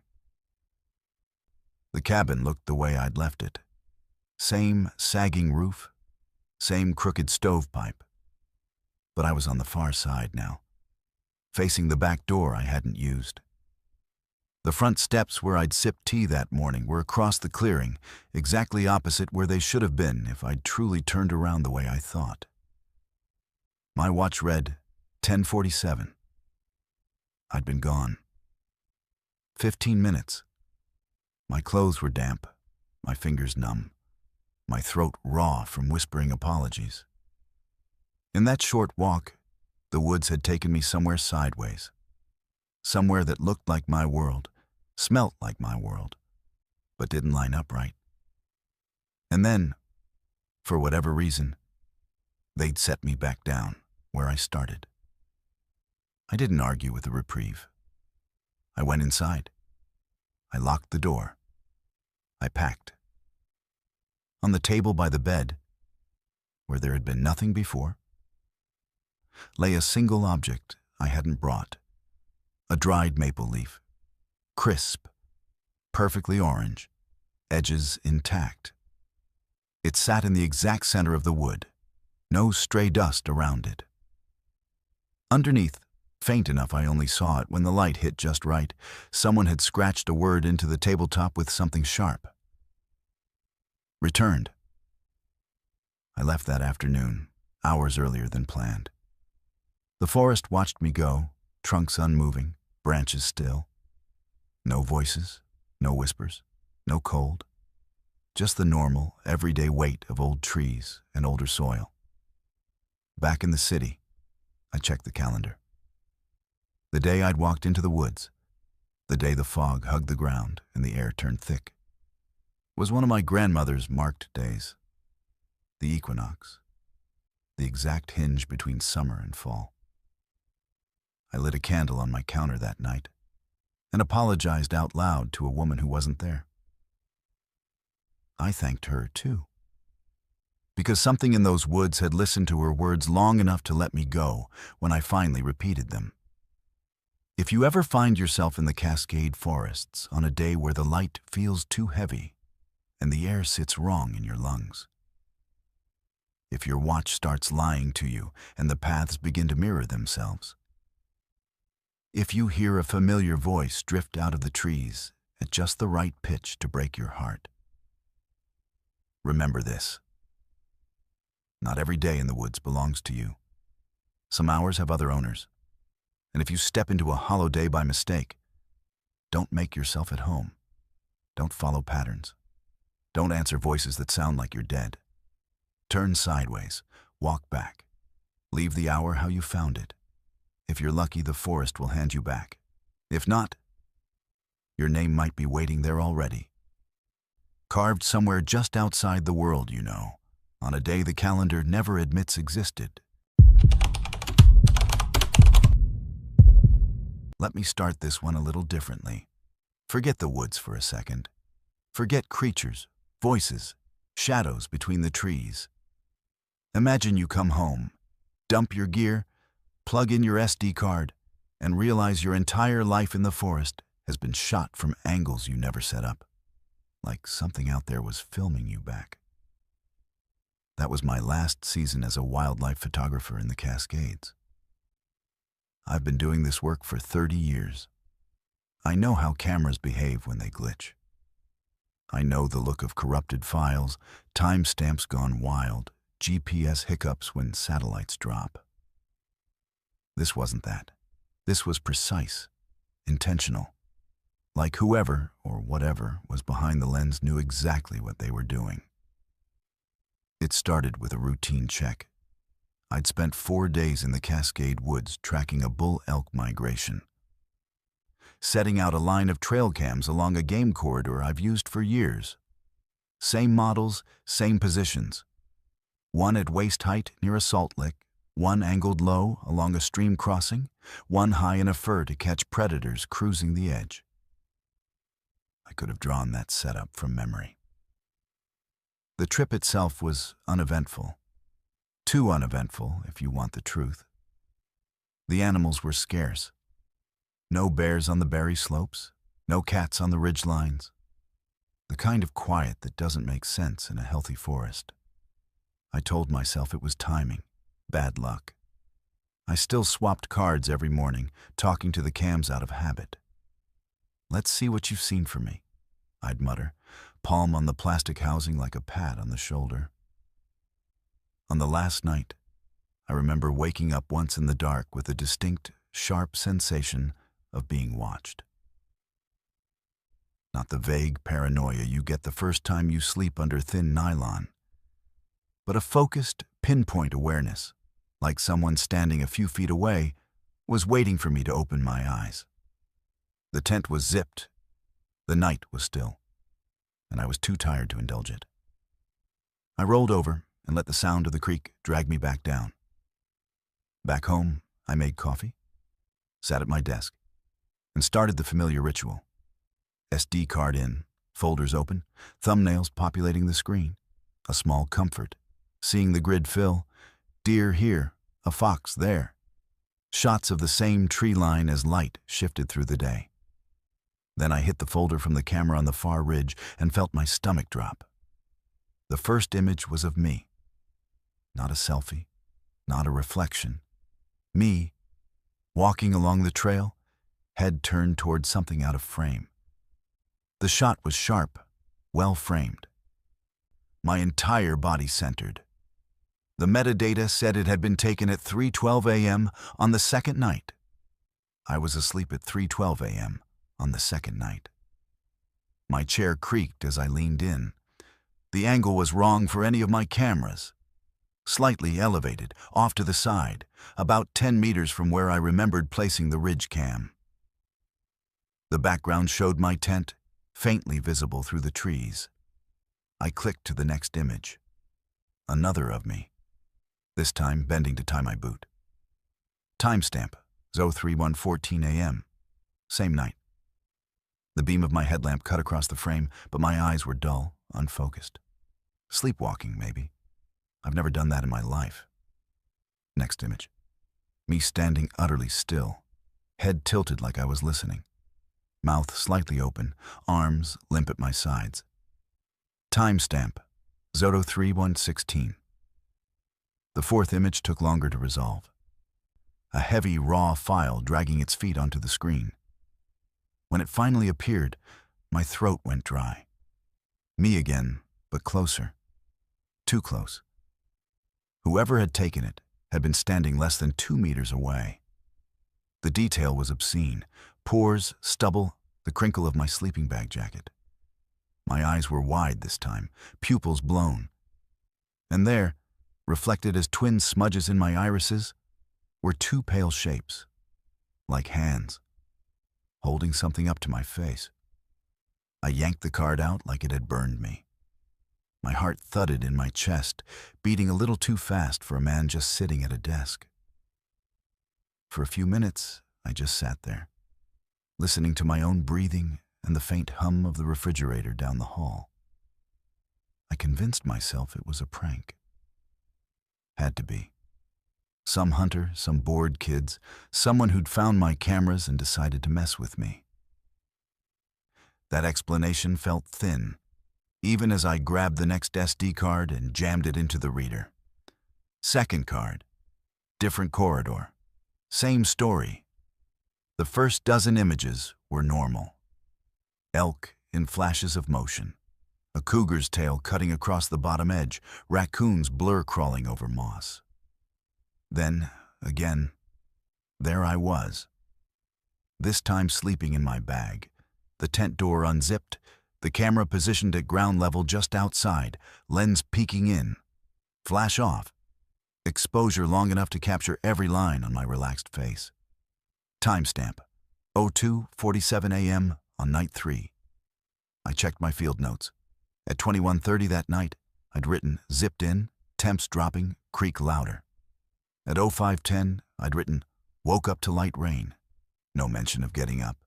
No waking memory of unzipping, stepping out, lying down in the open for a stranger's camera. Or, worse, no memory of someone else unzipping my tent while I slept. The images went on. Me drinking from my canteen by the stream, shot from across the water where no cam had been placed.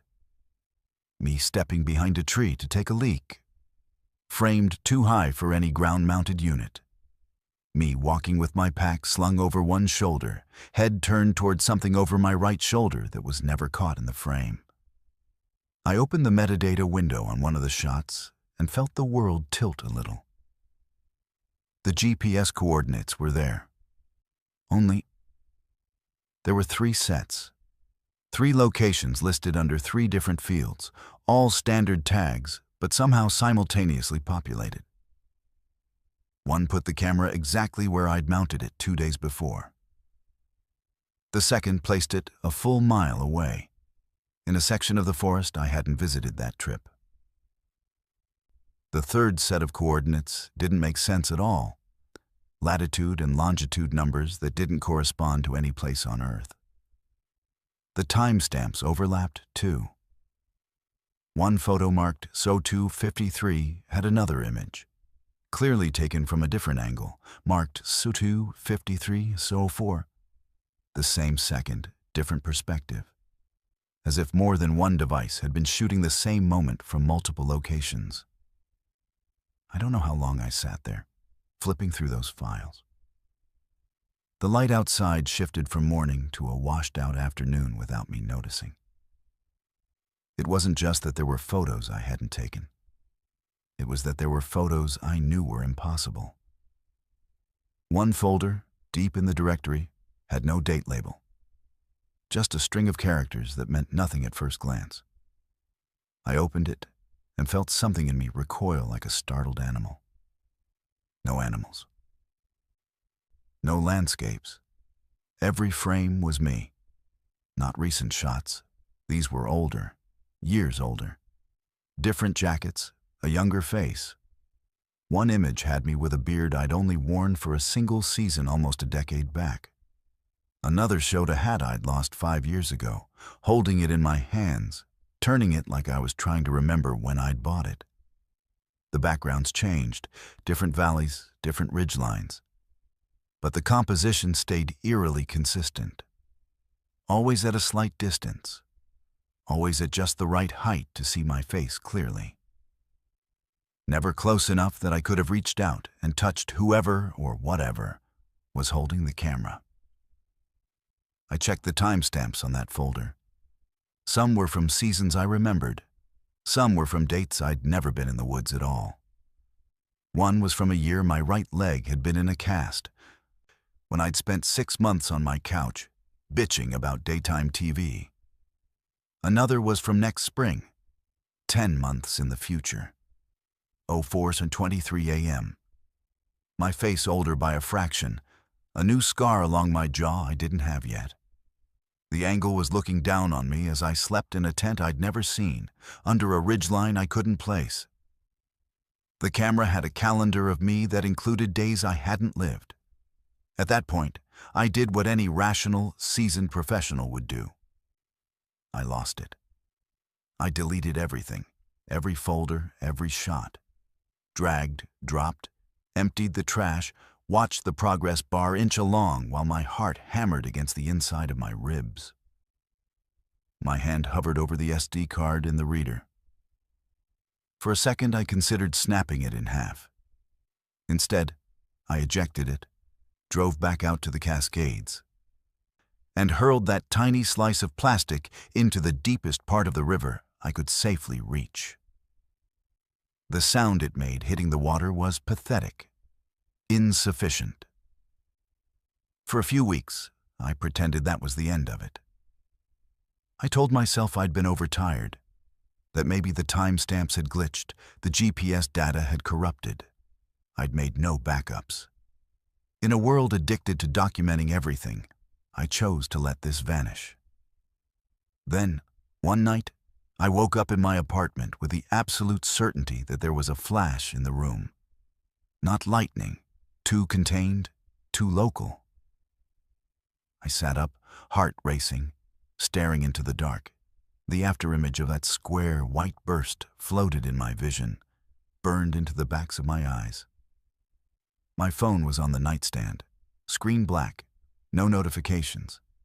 I picked it up anyway, thumbed to the camera roll. The newest image was time-stamped 3:12 a.m., 2 minutes earlier. It was a photo of me, sleeping. The angle was wrong for a selfie, too far back, too high. The framing perfect, centered, flattering in the way good portraits are.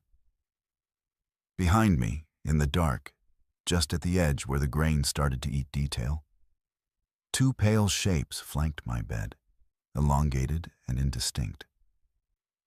Like hands, like someone holding a device up to their face, mirroring the shot I was looking at. I stared at that image until the screen dimmed and locked. When I opened it again, the photo was gone. No glitch, no corrupted file icon, just gone, like it had never existed. I've changed locks since. I've moved apartments. I've avoided the Cascades. I stopped using trail cams altogether. Now I work with long lenses in open spaces where nothing can get behind me without kicking up dust. But sometimes, when I plug a card into my computer, there's a stutter in the reader. A little pause, a feeling like the machine is checking in with something else before it shows me what I asked for. And every now and then, in the corner of a shot where no one was standing, there's a blur. At first I thought it was lens flare, then motion blur, then just my age catching up with me, hands not as steady as they used to be. Now, I'm not so sure. So if you're out in the Cascade woods someday and you find a camera that isn't yours, strapped to a tree at just about your shoulder height, with a card inside full of pictures of you from angles you don't remember anyone standing at. Don't bring it home. Don't plug it in just to see. Leave it there. Walk away. Because whatever's been documenting you is very patient. It has years of your face saved somewhere, in formats you don't recognize, from days you haven't had yet. And the only thing worse than realizing you've been watched for a very long time is realizing someone out there has already seen how your story ends. You ever meet someone on a trail and feel, right away, that something about them doesn't fit the day you're standing in? Not danger, not creepiness. Just that quiet, wrong note feeling, like the song of the world skipped a beat when they appeared. That's how this started. Not with a scream or a monster, but with a man in a faded red windbreaker who seemed to know the Cascade woods a little too well. I was a section hiker on the Pacific Crest Trail, working my way through Washington in chunks. You know the type. Not a through hiker, but pretending for a week at a time. It was late season, mist clinging to the trees, first dustings of snow in the shaded gullies. Most of the northbound crowd was long gone. The trail felt emptied out, stripped down to the essentials. Me, my pack, the dirt path, and the endless breathing green of the Cascades. The day I met him, the sky had that flat, white look that makes time slippery. I'd been alone for hours. My thoughts had gone soft around the edges, slipping between memories and plans and the endless next step. I rounded a bend lined with dripping ferns and nearly walked straight into him. He was standing right in the middle of the trail, not hunched over his feet like tired hikers do, not fiddling with gear, just standing, upright, like he'd been placed there. "Sorry," I laughed, stepping back to give us both space. "Didn't hear you coming?" He smiled. That's what hooked me at first, his smile. Not toothy, not strained, just gentle. Familiar in a way I couldn't place. Like the way your grandfather smiles at you in old photos. "No worries," he said. His voice was low, calm. "You headed north or south?" "North," I said automatically. "Well, trying. You?" He tipped his head, glancing up the corridor of trees. "North," he said. "Always north." That answer didn't ping as strange until later.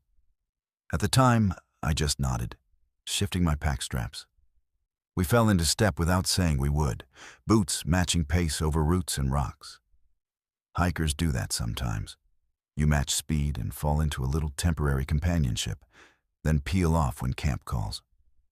"What's your name?" he asked after a minute or two. I gave it. "You?" He smiled again, a little more rueful this time. "Most people on this stretch just call me Miles," he said, "on account of I've done it a few times." "Through hiker?" I asked. He hesitated, just a beat. "Something like that," he said. We walked. The forest around us shifted through its moods. Darker patches where the canopy nodded. Sudden openings where light spilled across sword ferns and salal. He moved easily, like his body knew every rock before it appeared. No trekking poles, no GPS.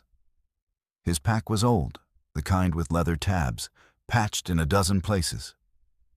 His clothes didn't match any of the newer technical lines I recognized. It took a while for my brain to flag that. "How far are you going?" he asked, sidestepping a muddy spot without looking down. "Just to the next road crossing," I said. "Week off work, you know." He nodded. "Nice stretch," he said. "If the weather holds. You camp at Hemlock Saddle last night?" I had. I hadn't mentioned it. "Yeah," I said slowly. "You see my tent?" He shook his head. "Saw your boot prints," he said. "You drag your left heel a little when you're tired." A hint of a smile. "You've been more tired lately." The way he said that, like he knew more than my gait, sent a small chill down my spine. I laughed it off, because that's what you do when something feels off and you don't want to admit it. "Trail'll do that," I said. "You through'd this year, or?" "Not this year," he said. "I've walked this section more times than I can count, though." His eyes flicked up through the trees to where the ridgelines vanished into cloud. Start to forget where one year ends and the next starts. We came to a viewpoint after a while. One of those sudden breaks where the world drops away and you see the Cascades layered in front of you like torn paper. Blue and gray and green. I stepped over to the edge, breathing in the cold air, watching a lone hawk wheeling in the distance. When I turned back, he was watching me instead of the view. "How far back do you remember?" he asked. I frowned. "On trail?" "In general," he said. "Last few days, say." I opened my mouth to answer, then paused. It should have been an easy question. I'd started this section 3 days ago. I remembered the bus ride to the trailhead. I remembered the first night's camp, burning my tongue on instant noodles, reading the names in the shelter log. I remembered the wind in the trees last night, the way it had sounded almost like words if I let my mind drift. But when I tried to piece the days together, they slid. I could recall flashes. A fallen tree we'd had to climb, a creek crossing with a slick log, the feeling of my hip belt biting into bone. The order blurred. The start point slipped sideways. "I remember enough," I said, more defensively than I meant to. He nodded like that was about what he'd expected. "You notice how this stretch feels longer than the map says?" he asked casually. "Like you've been walking 6 hours and your GPS insists it's only been 3? I had noticed that. I hadn't wanted to dwell on it. The days felt thick here, stretched like taffy. My watch would insist only 40 minutes had passed since I last checked, when my exhaustion swore it had been 2 hours. "Comes with the territory," I said, trying for lightness I didn't feel. "Trail brain." He smiled, but it didn't reach his eyes this time. That's one name for it. We started walking again. After a while, the conversation drifted into lighter things. Gear, food preferences, the eternal filter versus purification tablet debate. He listened more than he talked, but when he did speak up, he had little details that didn't belong to him. "Swap that shoulder strap to the other notch," he suggested at one point. "It's digging into the spot you injured years ago. The muscle there never quite healed right." I hadn't told him about the car accident. I hadn't told him about the month in physical therapy, about the way that shoulder still ached in cold weather. "How do you know that?" I asked quietly. He tilted his head, considering, like he was debating how honest to be. "Walk long enough with someone, you start to see where they hurt," he said finally, "even if they don't remember why." That made a kind of sense, in a poetic way. But my skin prickled under my pack straps. We stopped for water at a small stream sliding over mossy rocks. I knelt, scooping and filtering, watching the swirl of debris disappear into my bottle. He stood on the opposite bank, looking downstream. "You know you've walked this bit before," he said. I looked up. "I told you this is my first time doing Washington." "Not this year," he said. "Not this life, if you want to get fancy about it. But you've walked it. Most of us have." He glanced back at me and saw how that landed. "Sorry," he added. "I forget how that sounds when you're newer." "Newer to what?" I asked. He was quiet for a long time, long enough that I started to think he wasn't going to answer. Ever get the feeling the trail doesn't always lead where you think? He said at last. That there are places it loops? Not on the map. Not in a way the rangers can fix with a reroute. Just little pockets where people fall in and have a hard time finding the exit. I thought of the days blurring, the watch lying, the way my dreams on trail had started to feel like memories instead of fantasy. You're saying we're in one of those pockets now? I tried to keep it joking. It came out thin. He didn't smile this time. I'm saying you've been on this stretch of trail for longer than you think. I opened my mouth to argue, closed it, scrubbed back through my memories, really forcing myself this time. I could picture last night's campsite, the night before. Then, a blank stretch of green, trees layering into each other, steps without number, a kind of tired that felt bigger than 3 days. How long have you been out? I asked. The question tasted like something important. He looked up at the canopy, eyes tracing branches. Once upon a time, he said slowly. I started at the Mexican border like everybody else. I had a start date, a plan, people following my blog. I used to count the days, the miles, the calories. And now? I pressed. He chuckled, but there was nothing amused in it. Now I know these 30 miles of Cascade forest better than I know my own birthday. Because as far as I can tell, this is all I walk, over and over. Different weather, different company, same ground underfoot. My mouth went dry.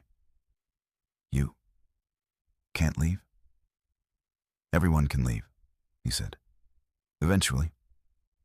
Some of us just take longer to find the turnoff. I looked around us. Trees, ferns, trail.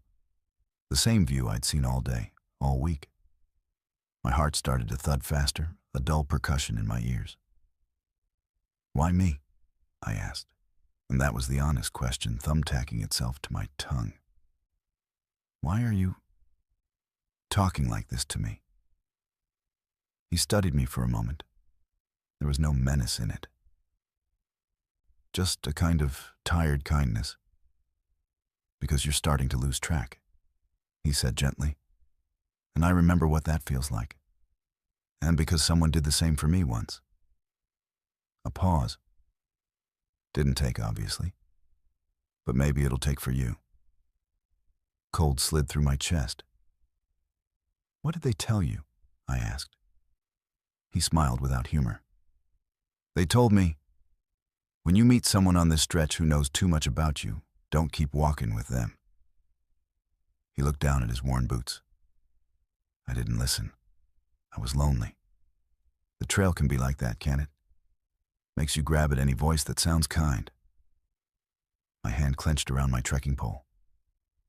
So, what happens if I keep walking with you?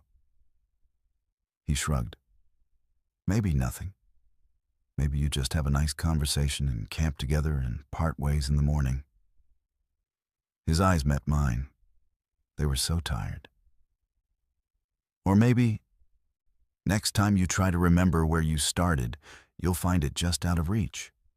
You'll know you came from somewhere with jobs and rent and car payments. But it'll feel like a show you watched once, not a life you lived. The wind shifted. For the first time all day, I felt it. Cold and sharp, threading through the trees with a sound like distant traffic. For half a second, I could almost hear a city. My city. Horns, voices, a siren Dopplering away. And then it was gone again, swallowed by the hush of the Cascades. How do I leave? I asked, voice low. He pointed with his chin, not his hand, down trail. There's a junction ahead, he said. Barely a game path. Most people don't see it. If you take it, it'll feel wrong. Too steep at first. Too muddy. You'll think you made a mistake. You'll want to come back up to the main trail where it's easy. Don't. And if I miss it? He hesitated. Then maybe you meet me again, he said. In a day or a year, or whatever passes for that in here. I'll still be in this jacket. You'll still be in that one. We'll say we're headed north, always north. My throat tightened. Why don't you take it? I asked. He smiled, and this time the sadness in it was a weight. I think I did, he said quietly. Once, a long time ago.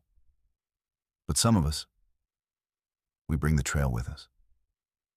He shook his head lightly, as if shaking off a thought. Besides, someone has to stand here and point it out. Otherwise, it keeps the ones who aren't meant to stay. We walked in silence after that.